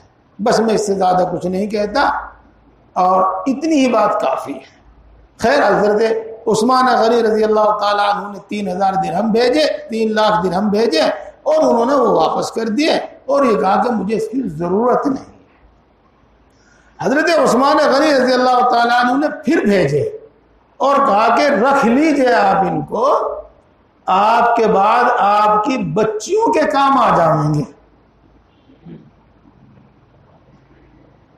جی, تو حضرت عبداللہ بن مسعود رضی اللہ تعالیٰ عنہ نے پھر وہ واپس کر دیے, اور کیا کہا, کیا فرمایا کہ شاید آپ کو میری بچیوں کے بارے میں فقر اور تنگ دستی کا اندیشہ ہے, لیکن مجھے اپنی بچیوں کے بارے میں فقر اور تنگ دستی کا اندیشہ نہیں ہے, چونکہ میں نے ان کو سورہ واقعہ یاد کرا رکھی ہے, میں نے ان کو سورہ واقعہ پڑھا رکھی ہے. ایسا یقین اور ایسا اطمینان جیسا کہ ان کے واسطے کوئی خزانہ رکھ رکھا. کس پر؟ سورہ واقعہ یاد کرانے. تو اپنی بچیوں کو, جن کے بارے میں ہم بہت زیادہ فکر مند رہتے ہیں, ہاں, میری ماں بہنیں تو بچی پیدا ہونے کے ساتھ ہی فکر میں لگ جاوے, گھر میں سے چھپا چھپا کے اور کٹوتی کر کر کے وہ اس کا جہیز تیار کرنے میں لگ جاتی ہے. ہاں, جہاں وہ فکر ہے اس کی فکر کرو کہ ان کو سورہ واقعہ حفظ یاد کرا دو, چونکہ حفظ جب یاد ہو جاتی ہے تو اس کا پڑھنا آسان ہو جاتا ہے, روان بھی ہو جاتا ہے, جلدی پڑھی جاتی ہے, اور یہ کوئی پابندی نہیں کہ وہ بیٹھ کے پڑھو, چلتے پھرتے کام کاج کرتے کرتے بھی پڑھ سکتے ہیں اس کو بھی. وہ یاد کرو, اور ان کو یہ سورت پڑھنے کی عادت ڈالو. عادت ڈالو. عادت کس طرح پڑے گی؟ بیٹی چلو یہ کام تو میں کر رہی ہوں, تم سورہ واقعہ پڑھو. کچھ دن تک تو وہ پڑھے گی, ناک مار کے پڑھے گی, یا جیسے بھی پڑھے گی, ماں کے حکم کی وجہ سے, باپ کے حکم کی وجہ سے پڑھے گی, خوشی سے نہیں پڑھنے کی, لیکن پھر عادت ہو جائے گی انشاءاللہ, پھر عادت ہو جائے گی. تو جہاں ان کے واسطے اور خود اپنے بچوں کے واسطے, لڑکے ہوں یا لڑکیاں ہوں, ہم کو اتنی فکر ہوتی ہے, تو ہم اس کی کوشش کریں کہ ان سب کو سورہ واقعہ یاد کرائیں اور ان سب کو سورہ واقعہ پڑھنے کی عادت ڈالیں. یہ انشاءاللہ العزیز جن کے یاد ہے وہ پڑھیں گے, اور جن کے یاد نہیں بھی ہیں وہ یاد کریں گے. جی, ہمارے ایک پڑوسی تھے، اب تو ان کا انتقال ہو گیا، بالکل ایک دم ان پڑھ، بالکل ایک دم ان پڑھ، اور بالکل ٹھیٹ مزدور، کھرپے پھاولے کی مزدوری کے علاوہ اور کوئی دوسرا کام ان سے نہیں آتا تھا، اور ماشاءاللہ بچوں کی لمبی لائن لگ رہی تھی، لمبی لائن لگ رہی تھی، تنگ دستی میں مبتلا تھے، رہتے ہی تھے۔ ان کو یہ بات بتائی گئی تو بڑھاپے میں انہوں نے یہ یاد کر لی سورت، پوری سورت، لگ بھگ 1 پاؤ ہے، یہ 1 پاؤ کی سورت ہے، یہ پوری سورت یاد کر لی انہوں نے، اور وہ پڑھتے تھے۔ تو اگر ہمت کریں تو یاد کی جا سکتی ہے۔ بہرحال ایک تو یہ تو سورہ یاسین شریف خاص طور سے، اور سورہ واقعہ مغرب کے بعد پڑھ لیا کرو یا عشاء کے بعد پڑھ لیا کرو، یعنی حکم جو ہے اس کی جو فضیلت ہے سونے سے پہلے پڑھ لیا۔ اور دوستو تیسری چیز سورہ ملک کی تلاوت، سورہ ملک پڑھنا، اس کے ساتھ ایک الف لام میم سجدہ بھی ہے، چلو وہ نہیں تو صرف سورہ ملک 29واں جو پارہ ہے تبارک الذی بیدہ الملک، اس کی جو یہی صورت ہے، پہلی صورت یہ ہے، صرف 2 رکوع ہیں، 2 رکوع ہیں، 5 منٹ لگنے کے لیے پڑھنے میں، 5 منٹ لگنے کے لیے دیا، یہ پڑھا۔ اسی طرح پابندی سے پڑھا کریں، میرے بھائی بھی، میری بہنیں بھی، سب اس کو پابندی سے پڑھا کریں۔ جو اس کی قرآن پاک کی تلاوت کی جو فضیلت آپ نے سنی وہ تو اپنی جگہ پر ہے، لیکن اس کا خاص فائدہ یہ ہے کہ سورہ ملک کی تلاوت کرنے والا اور سورہ ملک پڑھنے والے کو انشاءاللہ العزیز قبر کا عذاب نہیں ہوگا، قبر کے عذاب سے محفوظ رہے گا۔ یہ میرے دوستو صحیح بات تو یہ ہے کہ جب ہم قبرستان میں ہوتے ہیں اور اپنے ہاتھوں سے ایک مردے کو قبر میں رکھتے ہیں، اس پر لکڑیاں تختے رکھتے ہیں، مٹی ڈالتے ہیں، اس وقت بھی ہمیں احساس نہیں ہوتا کہ یہ ٹھکانہ کیا ہے، یہ کیسا ٹھکانہ ہے۔ ہاں اگر سوچیں تو پتہ چل جائے۔ یہ موضوع چونکہ اس وقت بیان کرنے کا نہیں ہے، اس لیے بس اتنی بات بتاتا ہوں کہ پہلی منزل ہے، بڑی کٹھن ہے، جس کی یہ منزل آسان ہو گئی تو سمجھو یہ اس کے واسطے خوشخبری ہے، یہ اس کی علامت ہے کہ آخر تک سب منزلیں آسان ہوتی چلی جائیں گی، اور اگر یہی معاملہ پھنس گیا تو پھر آگے پتہ نہیں کیا کیا ہوگا۔ اس لیے سورہ ملک پڑھ لیا، یہ بات ہو، ان کی فضیلت میں نے آپ کے سامنے بیان کی۔ اچھا اور سنو دوستو، کیا وقت ہو گیا؟ اچھا، اور اذان 8:15 بجے ہوگی؟ اچھا بس اب میں ختم کر دوں گا اور بات بھی پوری ہو جائے گی انشاءاللہ۔ یہ اس کو تو میرے خیال سے سب نہیں کر پائیں گے، سب نہیں کر پائیں گے، لیکن اگلی بات میں آپ کو ایسی بتا دوں گا جن کو ہر آدمی کر سکتا ہے، ہر آدمی کر سکتا ہے۔ اگر وہ چھوڑے گا تو صرف سستی اور کوتاہی کی وجہ سے، غفلت کی وجہ سے چھوڑے گا۔ وہ کیا؟ ہر نماز کے بعد آیت الکرسی پڑھو، ہر نماز کے بعد کا مطلب یہ ہے کہ فرضوں سے، سنتوں سے، نفلوں سے، سب سے فارغ ہو کر بیٹھ کے پڑھو، چلتے چلتے پڑھو، دونوں بات سی۔ آیت الکرسی پڑھو۔ آیت الکرسی پڑھنے کی کیا فضیلت ہے؟ بہت فضیلت ہے، لیکن ایک چھوٹی سی فضیلت، مشہور فضیلت، وہ یہ ہے کہ ان مومن کے جنت میں داخل ہونے میں بس صرف مرنے کی دیر ہے۔ یعنی جو شخص ہر نماز کے بعد آیت الکرسی پڑھتا ہے، اس کی فضیلت یہ ہے کہ مرنے کے بعد ڈائریکٹ جنت میں داخل ہوگا۔ اس کا یہ مطلب نہ سمجھنا کہ چاہے وہ جتنے گناہ کر رہا ہو، نہیں، انشاءاللہ اس کی برکت سے اس کے اعمال درست ہوں گے، اس کا یہ ایمان درست ہوگا، یقین درست ہوگا، اور وہ صحیح طریقے سے اگر پڑھتا ہے تو انشاءاللہ مرنے سے پہلے اس کا ایمان درست، اعمال درست ہو کر وہ ایک متقی پرہیزگار آدمی بن جائے گا اور جنت میں جائے گا سیدھا۔ تو یہ ہے کہ مرنے میں کے بعد بس اس کے جنت میں داخل ہونے میں اس کے مرنے کی دیر ہے، یوں سمجھ لو آپ۔ یہ فضیلت آئی ہے آیت الکرسی کی۔ اور اس کے علاوہ جنات سے حفاظت، جادو ٹونے ٹوٹکے سے حفاظت، چور سے، دشمن سے حفاظت، جی یہ حفاظت، بیماریوں سے حفاظت۔ اور آیت الکرسی پڑھو، اور قل هو اللہ احد، قل اعوذ برب الفلق، قل اعوذ برب الناس۔ یہ 3 سورتیں ہیں، چھوٹی چھوٹی سی صورتیں ہیں، اور سب کو یاد ہے۔ ہر نماز کے بعد ایک ایک بار پڑھ لیا تھا۔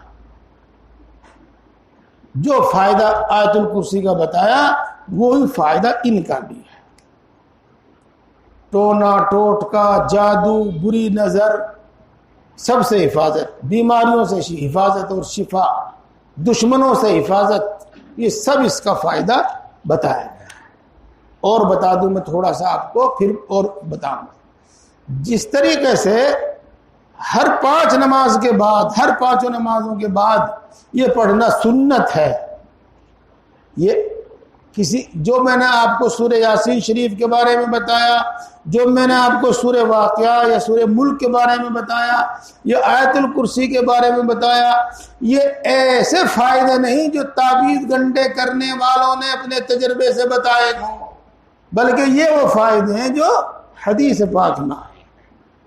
یہ انسانوں کے اپنے تجربے سے ثابت ہونے والے نہیں ہیں، بلکہ حدیث میں آئے ہیں۔ جی ہاں، تو 5 نمازوں کے بعد پڑھو، اور جب سو بستر پر لیٹ جاؤ، لیٹ کر ہی سیدھے لیٹو، چت لیٹو ہی، اور یہ پیر سکوڑ لو، گھٹنے کھڑے کر لو۔ رسول اللہ صلی اللہ علیہ وسلم کا یہی عمل تھا۔ اور ایک مرتبہ قل هو اللہ احد پڑھو، ایک مرتبہ قل اعوذ برب الفلق، ایک مرتبہ قل اعوذ برب الناس، اور ہاتھ پہ دم کر کے پورے جسم پر پھیر لو جہاں جہاں بھی آپ کا ہاتھ جا رہا ہے، اور 3 مرتبہ اسی طرح کرو۔ یہ 3 مرتبہ کرنے کے بعد پھر آیت الکرسی پڑھو، اور اس کے بعد یاد ہو، اور بہتر تو یہ کہ یاد کر لے، سورہ بقرہ جو دوسری سورت ہے الحمد شریف کے بعد جو سورت شروع ہوتی ہے نا، الف لام میم پانے میں، یہ سورہ بقرہ ہی ہے، اور یہ لمبی سورت ہے، سب سے لمبی سورت ہے۔ یہ 3 پارے میں تلک الرسل میں جا کے ختم ہوتی ہے۔ اس کی جو آخری آیتیں ہیں، آمن الرسول بما انزل الیہ من ربہ والمؤمنون، یہاں سے سورت کے ختم تک پھر یہ پڑھو، اور پھر سونے کی دعا پڑھ کر، کلمہ طیبہ پڑھ کر سو جاؤ۔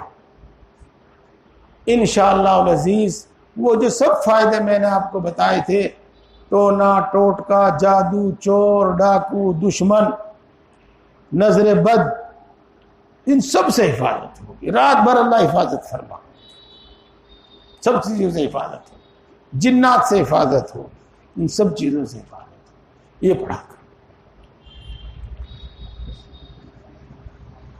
ایک حدیث سنا دوں آپ کو۔ رسول اکرم صلی اللہ علیہ وسلم کے دشمن بہت تھے۔ ہاں، کبھی کبھی ایک دم بات دماغ میں آ جاوے تو میں اس کو روکتا نہیں، میں پہلے اسی کو بتا دوں۔ یہ کوئی ضروری نہیں کہ برے آدمیوں کے دشمن ہوتے ہیں، اچھے آدمیوں کے بھی ہوتے ہیں دشمن، اچھے آدمیوں کے بھی دشمن ہوتے ہیں، اس لیے یہ کوئی بات نہیں۔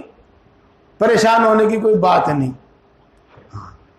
رسول اکرم صلی اللہ علیہ وسلم کے دشمن بہت تھے، اور جو کچھ ایک انسان کے ساتھ کیا جا سکتا ہے وہ سب کچھ آپ کے ساتھ ہوا. آپ کو جان سے مارنے کے منصوبے بنائے گئے، اللہ نے حفاظت فرمائی. آپ پر جادو کیا گیا، آپ کو زہر دیا گیا، اور جو دوسری حرکتیں کی گئی وہ تو ہیں ہی، لیکن یہ بھی ہوا. ہر وقت دشمن آپ کے پیچھے لگے رہتے تھے. صحابہ کرام رضوان اللہ تعالی علیہ مجمعین آپ کے سیکورٹی کا کام کرتے تھے، حفاظت کا کام کرتے تھے، حفاظت کی خدمت انجام دیتے تھے. جی. اور رسول اللہ صلی اللہ علیہ وسلم بہت ساری دعائیں پڑھا کرتے تھے. ہاں، دعائیں پڑھا کرتے تھے. ایک بات مجھے یاد آ گئی، اور یہ میں اس لیے کہتا ہوں تاکہ آپ میری یہ بات سن کر چوکنے ہو جائیں اور دھیان سے سنیں، چونکہ وہ بات بالکل فوراً سمجھ میں آئے گی دھیان دینے سے. جی ہاں، آپ اپنی جتنی تدبیر لڑا سکتے ہیں سب تدبیر لڑاؤ، جائز. اور آپ جتنی محنت کر سکتے ہیں خوب محنت کرو، کوئی کسر نہ چھوڑو. جو بھی کام آپ کا ہے ہر کام کے لیے محنت، تدبیر، کوشش سب کچھ کرو جو بھی کچھ کرنا ہے. لیکن اس کے ساتھ ساتھ دعا سے غافل نہ ہو، دعا نہ چھوڑو. ہاں، دعا نہ چھوڑو، دعا ضرور کرو. ہاں چلو، تو وہ تو ہوتا ہی تھا، لیکن رسول اللہ صلی اللہ علیہ وسلم دعا بہت ساری دعائیں پڑھا کرتے تھے.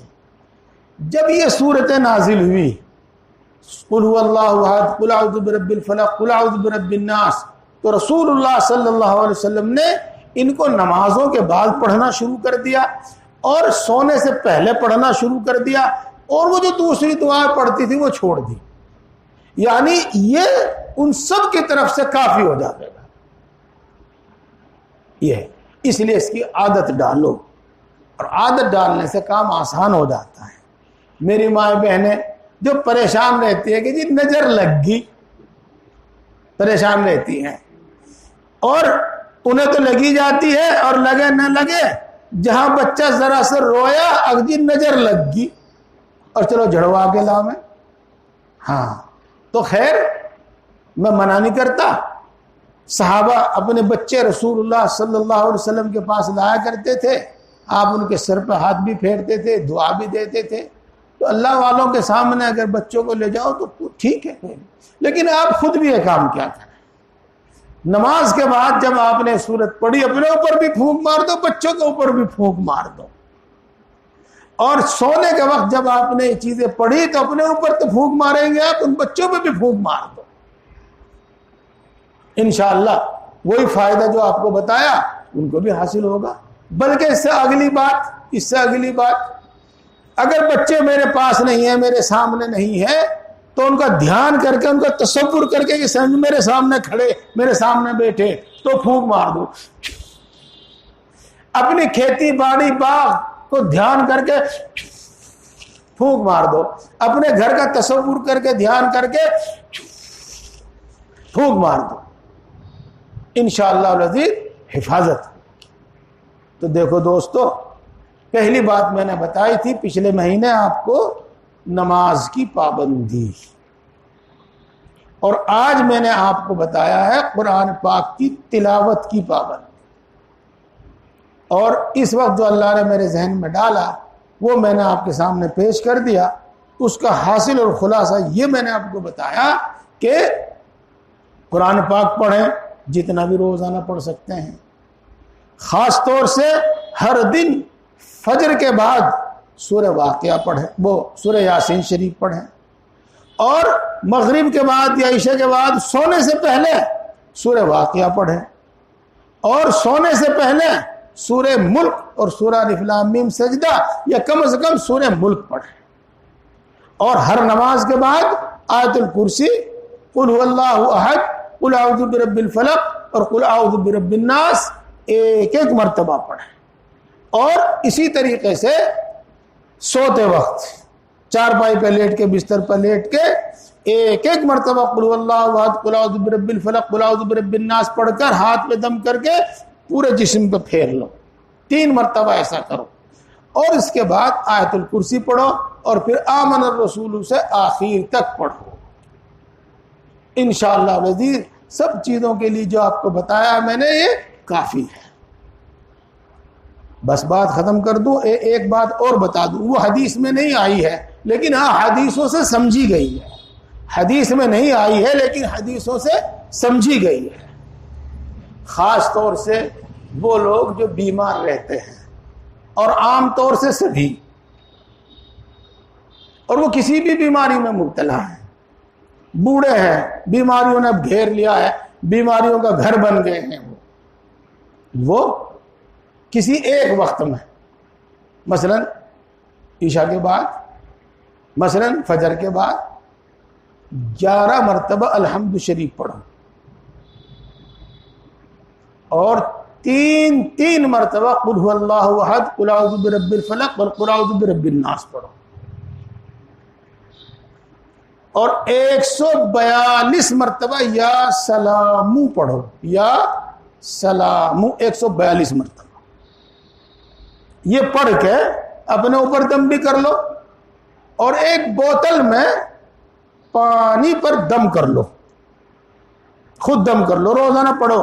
ہر آدمی جو بیمار ہے وہ خود پڑھے، نہیں پڑھ سکتا تو دوسرا کرے گا اس کام کو، خود پڑھے اور خود بوتل پر دم کر لے، بڑی بوتل اور کوئی بڑا برتن اس پر دم کر لو، اور وہ بیمار یا گھر کے سب آدمی پیو، اس کو پورے دن پیو، اور پانی ملا لو اس میں اور پورے دن پیو۔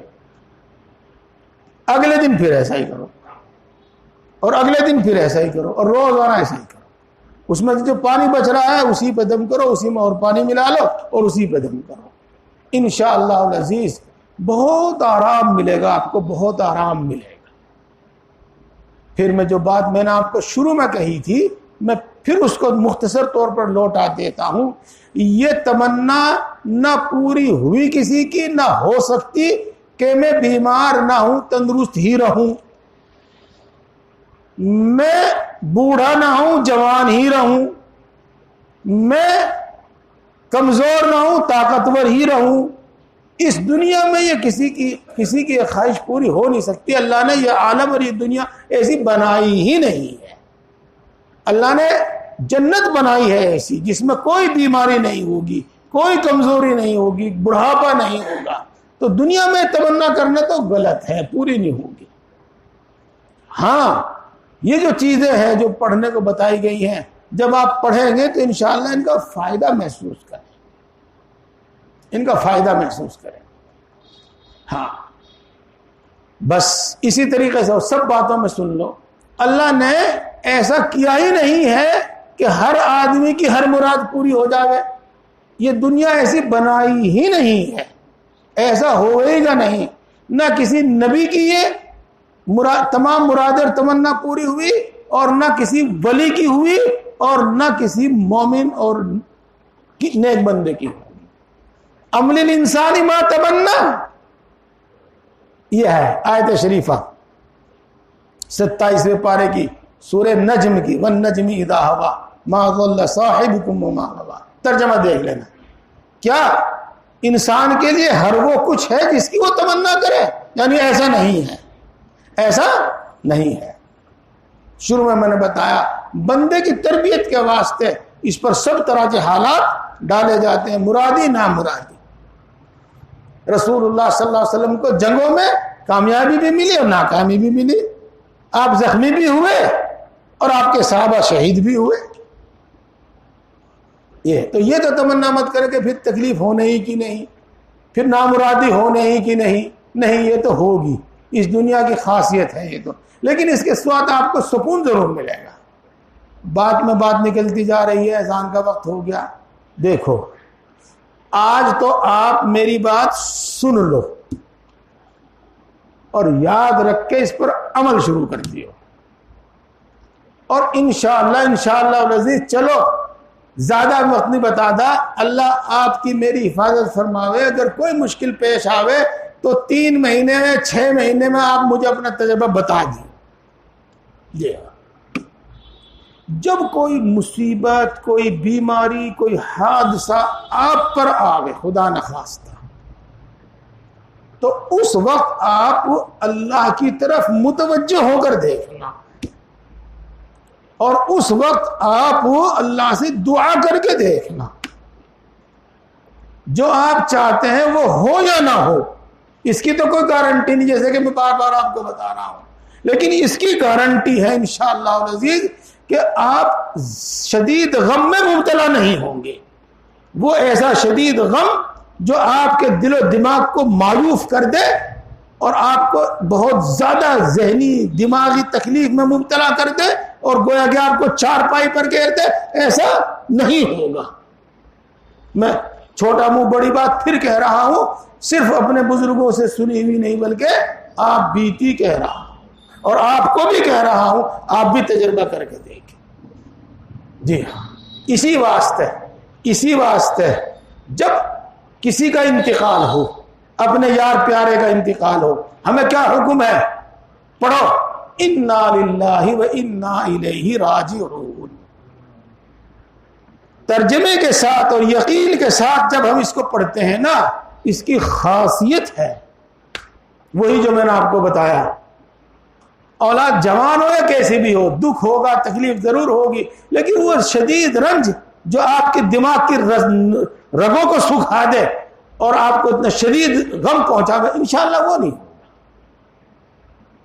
جی ہاں، اسی طریقے سے جب کوئی بھی بات آوے، اللہ کی طرف متوجہ ہو کر وہ بات سوچنا جو میں نے آج آپ کو بتائی کہ یہ بھی اللہ کی ایک نعمت ہے اور یہ بھی میرے ہی فائدے کے واسطے ہے. اللہ کے خزانوں میں کوئی کمی نہیں ہے کہ وہ مجھے دنیا بھر کی دولت دے دے اور اس کے ہاں کوئی کمی آ جائے. ایسا نہیں ہے، ایسا نہیں ہے. وہ تو دے سکتا ہے، وہ تو دے گا، وہ تو دے گا. اس دنیا ادنا سے ادنا جنتی کو اس دنیا سے 7 گنی 10 گنی بڑی جنت دے گا. وہ یہاں بھی دے سکتا تھا، یہاں بھی دے سکتا تھا، لیکن اس نے یہ دنیا ایسی بنائی نہیں، تو اس کے خزانوں میں کوئی کمی نہیں ہے. ہمیں جو مل نہیں رہا ہے اس کی یہ وجہ نہیں کہ اللہ کے یہاں کوئی کمی ہے، یہ نعوذ باللہ اللہ بخیل ہے، ہمیں دینا نہیں، یہ نہیں ہے. وہ تو ہماری مصلحت ہے، ہماری منفعت ہے. تو یہ بات سوچ کے دیکھنا کہ اس میں میرا فائدہ ہے، اللہ کی طرف سے ہے اور میرا فائدہ ہے، یہ سوچ کے دیکھنا اور دعا کر کے اللہ کی طرف متوجہ ہو کے دیکھنا. انشاءاللہ العزیز وہ جو شدید غم ہے وہ نہیں ہے. بس بات کو ختم کرتا ہوں. اللہ تبارک و تعالی سے دعا ہے کہ وہ ہم سب کو عمل کی توفیق عطا فرمائے.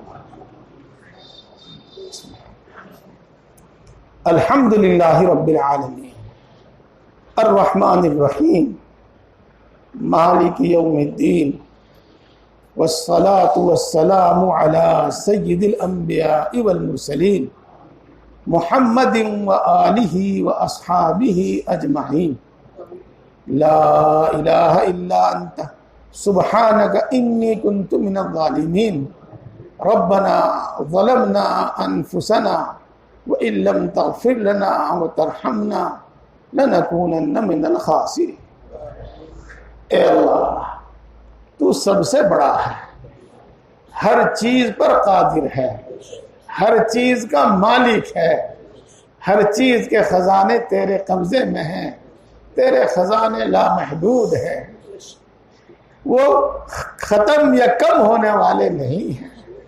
اگر تو اپنی مخلوق میں سے ہر ایک کو سمندروں کے برابر عنایت فرما دے تو تیرے خزانوں میں اتنی بھی کمی نہ آوے جتنی سمندر میں سوئی ڈبونے سے اس کے پانی میں کمی آ جاتی ہے. اے اللہ تو بڑا مہربان ہے، سب پر مہربان ہے، بڑی بڑی نعمتوں سے نوازتا ہے، بلا استحقاق عطا فرماتا ہے، بلا عوض عطا فرماتا ہے، بلا مانگے عطا فرماتا ہے، بے شمار عطا فرماتا ہے.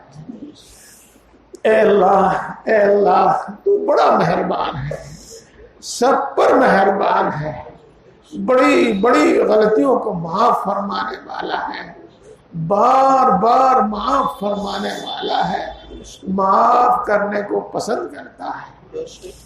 اے اللہ یقیناً تو ہر عیب سے، ہر نقص سے پاک ہے۔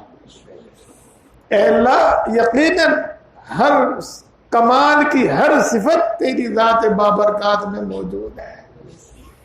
اے اللہ یقیناً تو ایسا ہی ہے جیسا کہ تو نے خود اپنی تعریف فرمائی، اور یقیناً مخلوق تیری کما حق تعریف کرنے سے عاجز ہے، قاصر ہے۔ اللہم لا احصی ثناء علیک انت کما اثنیت علی نفسک۔ اے اللہ ہم تیری انہی اچھی صفات کے واسطے سے تجھ سے مانگتے ہیں، ہم سب کو ایمان کامل عطا فرما۔ اے اللہ ہم سب کو ایمان کامل عطا فرما۔ اے اللہ ایمانی تقاضوں پر عمل کرنے کی توفیق نصیب فرما۔ اے اللہ ایمانی صفات ہمارے اندر پیدا فرما۔ اے اللہ ایمان کی لذت و حلاوت نصیب فرما، ایمان کی لذت و حلاوت نصیب فرما۔ اے اللہ اپنے وعدوں کا یقین عطا فرما، اپنے وعدوں کا پکا سچا یقین عطا فرما، اپنی صفات کی پہچان عطا فرما، اپنی صفات کا یقین عطا فرما۔ اے اللہ اپنی محبت و معرفت عطا فرما، اپنا خوف عطا فرما، اتنا خوف جو تیری نافرمانی سے روک دے، اتنا خوف اتنا ڈر ہمارے دلوں میں پیدا کر دے جو تیری نافرمانیوں سے روک دے۔ اے اللہ اپنے نبی کی محبت عطا فرما، نیک لوگوں کی محبت عطا فرما۔ اے اللہ ہم سب کو ہدایت عطا فرما، ہم سب کو ہدایت عطا فرما، اپنے دین کی صحیح سمجھ عطا فرما۔ اے اللہ ذکر کرنے والی زبان عطا فرما، شکر کرنے والا دل عطا فرما، طاعت و عبادت میں مشقت برداشت کرنے والا جسم عطا فرما۔ اے اللہ ہم سب کو اپنا فرما بردار بندہ بنا۔ اے اللہ ہم سب کو پرہیزگار بندہ بنا۔ آج تک جتنے گناہ کیے ہیں تمام گناہوں کو معاف فرما۔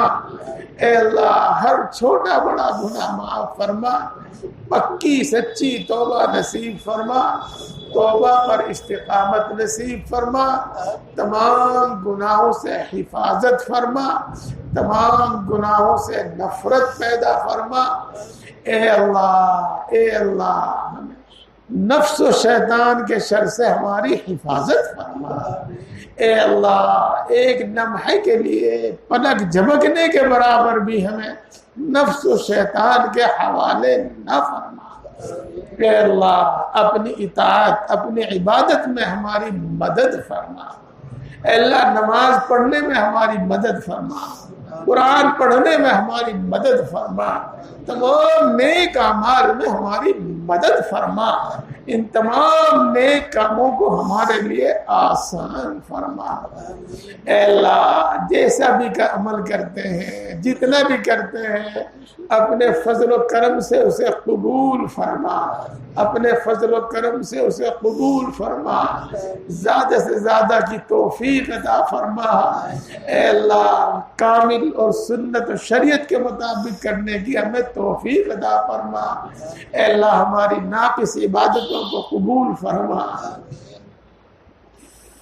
اے اللہ ساری مخلوق تیری محتاج ہے، تو کسی کا محتاج نہیں ہے۔ ہم تیری ہی عبادت کرتے ہیں اور تجھ ہی سے مانگتے ہیں۔ اے اللہ تیرے علاوہ کسی سے کوئی امید نہیں ہے، ہم تیری ہی عبادت کرتے ہیں، تجھ ہی سے مانگتے ہیں اور تیرے علاوہ کسی سے کوئی امید نہیں رکھتے ہیں۔ اے اللہ ہم تیرے کمزور بندے ہیں، بے حد کمزور ہیں۔ اے اللہ ہر وقت تیری نصرت کے محتاج ہیں، ہم تیرے بندے ہیں، کمزور بندے ہیں۔ اے اللہ ہر وقت تیری نصرت کے محتاج ہیں۔ اے اللہ اپنے فضل و کرم سے ہماری تمام ضرورتیں پوری فرما، تمام ضرورتیں پوری فرما، اور اپنے سوا کسی کا محتاج نہ بنا، اپنے سوا کسی کا محتاج نہ بنا۔ اے اللہ بیماری میں، بڑھاپے میں جب ہمارے اعضاء ہمارا ساتھ نہ دیں، ہمارے ہاتھ پاؤں بھی ہمارا ساتھ چھوڑ دے، اللہ اس وقت ہماری خصوصی نصرت فرما، اس وقت بھی کسی کا محتاج نہ بنا۔ اے اللہ اس وقت میں ہماری روزی بڑھا دیجئے، اے اللہ اس وقت میں ہماری روزی بڑھا دیجئے، اس وقت بھی ہمیں کسی کا محتاج نہ بنائیے۔ اے اللہ ہم سب کو اور ہمارے بیوی بچوں کو، ہمارے اہل خانہ، ہمارے متعلقین کو، سب کو صحت و قوت عطا فرما، تمام بیماریوں سے شفا نصیب فرما، خصوصاً خطرناک قسم کی بیماریوں سے حفاظت فرما، ان خطرناک قسم کی بیماریوں سے شفا عطا فرما۔ اے اللہ ہم سب کو قرضوں سے سلوک دوش فرما، قرضوں کی ادائیگی کی غیب سے صورتیں مہیا فرما۔ اے اللہ خوشحالی عطا فرما، تنگ دستی سے حفاظت فرما۔ اے اللہ خوشحالی عطا فرما، تنگ دستی سے حفاظت فرما۔ اے اللہ تو دلوں کے بھید کو جاننے والا ہے اور خوب جاننے والا ہے، کسی کی کوئی بات تجھ پر چھپی ہوئی نہیں ہے۔ اے اللہ تیرے بندے تیرے دربار میں بیٹھے ہیں، تیرے گھر میں بیٹھے ہیں، تیرے سامنے ہاتھ پھیلا کر عاجزی کے ساتھ تجھ سے مانگ رہے ہیں۔ اے اللہ عاجزی کے ساتھ تجھ سے مانگ رہے ہیں، پورے یقین کے ساتھ تجھ سے مانگ رہے ہیں۔ اے اللہ تو ان سب کی جائز مرادیں پوری فرما، ان سب کے جائز مقاصد میں کامیابی عطا فرما، ان سب کے جائز مقاصد میں کامیابی عطا فرما۔ اے اللہ ہر مشکل کو آسان فرما، ہر مشکل کو آسان فرما۔ اے اللہ ہر مشکل کو آسان فرما، ہر پریشانی کو دور فرما۔ اے اللہ ہر پریشانی کو دور فرما۔ اے بگڑی کے بنانے والے ہر بگڑا ہوا کام بنا دے، اے بگڑی کے بنانے والے ہر بگڑا ہوا کام بنا دے۔ اے قادر مطلق، اے آسمان و زمین کو پیدا کرنے والے، ان کو تھامنے اور چلانے والے، ان کو توڑ پھوڑ کر پھر دوبارہ بنا دینے والے، اے قادر مطلق ہر اٹکا ہوا کام بنا دے، ہر اٹکا ہوا کام بنا دے۔ اے اللہ ہر اٹکا ہوا کام بنا دے۔ اے اللہ جن کو کاروبار کی تلاش ہے ان کو بابرکت حلال کاروبار عطا فرما۔ اے اللہ جن کو دکان کی ضرورت ہے ان کو موقع کی دکان عطا فرما، جن کو مکان کی ضرورت ہے ان کو کشادہ مکان عطا فرما۔ اے اللہ جن کو رشتوں کی تلاش ہے ان کو نیک اور نبھا والے رشتے عطا فرما، جن کے رشتے طے ہو چکے ہیں غیر سے ان کی شادی کا انتظام فرما۔ اے اللہ جن کو اولاد کی تمنا ہے ان کو نیک اولاد عطا فرما، صالح اولاد عطا فرما۔ اے اللہ جن کو تو نے اپنے فضل سے اولاد عطا فرمائی ہے ہم سب کی اولاد کو نیک بنا، ماں باپ کا فرما بردار بنا، ماں باپ کا خدمت گزار بنا۔ اے اللہ ان کو بہترین صلاحیت اور قابلیت عطا فرما، ملک و ملت کا خادم بنا۔ اے اللہ ملک و ملت کا خادم بنا، ان کو بہترین صلاحیت بہترین قابلیت عطا فرما۔ اے اللہ اپنے فضل و کرم سے ان کو آوارہ اور ناکارہ ہونے سے بچا لیجیے۔ اے اللہ ان کو آوارہ اور ناکارہ ہونے سے بچا لیجیے۔ اے اللہ ہمارے گھروں میں برکتیں نازل فرما، چین سکون سکینہ نازل فرما، اتفاق اتحاد پیدا فرما، خصوصاً ماں باپ اور اولاد کے جھگڑے ختم فرما، ماں باپ کی عزت خدمت کرنے کی توفیق نصیب فرما، خصوصاً میاں بیوی کے آپسی جھگڑے ختم فرما۔ اے اللہ مال جان ایمان عزت و آبرو کی حفاظت فرما، اے اللہ کسی ظالم کو ہم پر مسلط نہ فرما، کسی بے رحم کو ہم پر مسلط نہ فرما، اے اللہ جو ناجائز مقدمات میں پھنسے ہوئے ہیں ان کو باعزت بری فرما، جو اپنے حق کے لیے لڑ رہے ہیں اے اللہ ان کو ان کا حق عطا فرما، اے اللہ عزت کی زندگی نصیب فرما، راحت کی زندگی نصیب فرما، مرتے دم تک دین حق پر ثابت قدم فرما، اے اللہ عزت کی اور ایمان کی موت نصیب فرما، اے اللہ جب آخری وقت آئے تو ایمان پر خاتمہ فرما، اے اللہ مرتے وقت کلمہ نصیب فرما، ایمان پر خاتمہ فرما، اے اللہ موت کی سختی سے حفاظت فرما، قبر کے عذاب سے حفاظت فرما، میدان حشر کی سختیوں سے حفاظت فرما، اے اللہ تو اپنے بہت سے بندوں کو بغیر حساب کے بخشے گا، اپنے فضل و کرم سے ہم سب کو بھی بغیر حساب کے بخش دیجئے، ہم سب کو بغیر حساب کے بخش دیجئے، اے اللہ اپنے فضل و کرم سے جنت الفردوس عطا فرما، جہنم سے حفاظت فرما، اے اللہ ہم سب کی، ہمارے ماں باپ کی، ہمارے بیوی بچوں کی، ہمارے شوہروں کی، ہمارے اعزاء اقربا دوست احباب کی، اے اللہ ان سب کی مغفرت فرما، ان سب کے درجات کو بلند فرما، اے اللہ پوری امت مسلمہ کی مغفرت فرما، اے اللہ اسلام اور مسلمانوں کو عزت اور غلبہ نصیب فرما، اسلام اور مسلمانوں کو عزت اور غلبہ نصیب فرما، اے اللہ خصوصاً ہماری نوجوان نسل پر اپنا فضل فرما، ان کے اندر حوصلہ ہمت عقل سمجھ، اے اللہ ان کو اچھی صفات عطا فرما،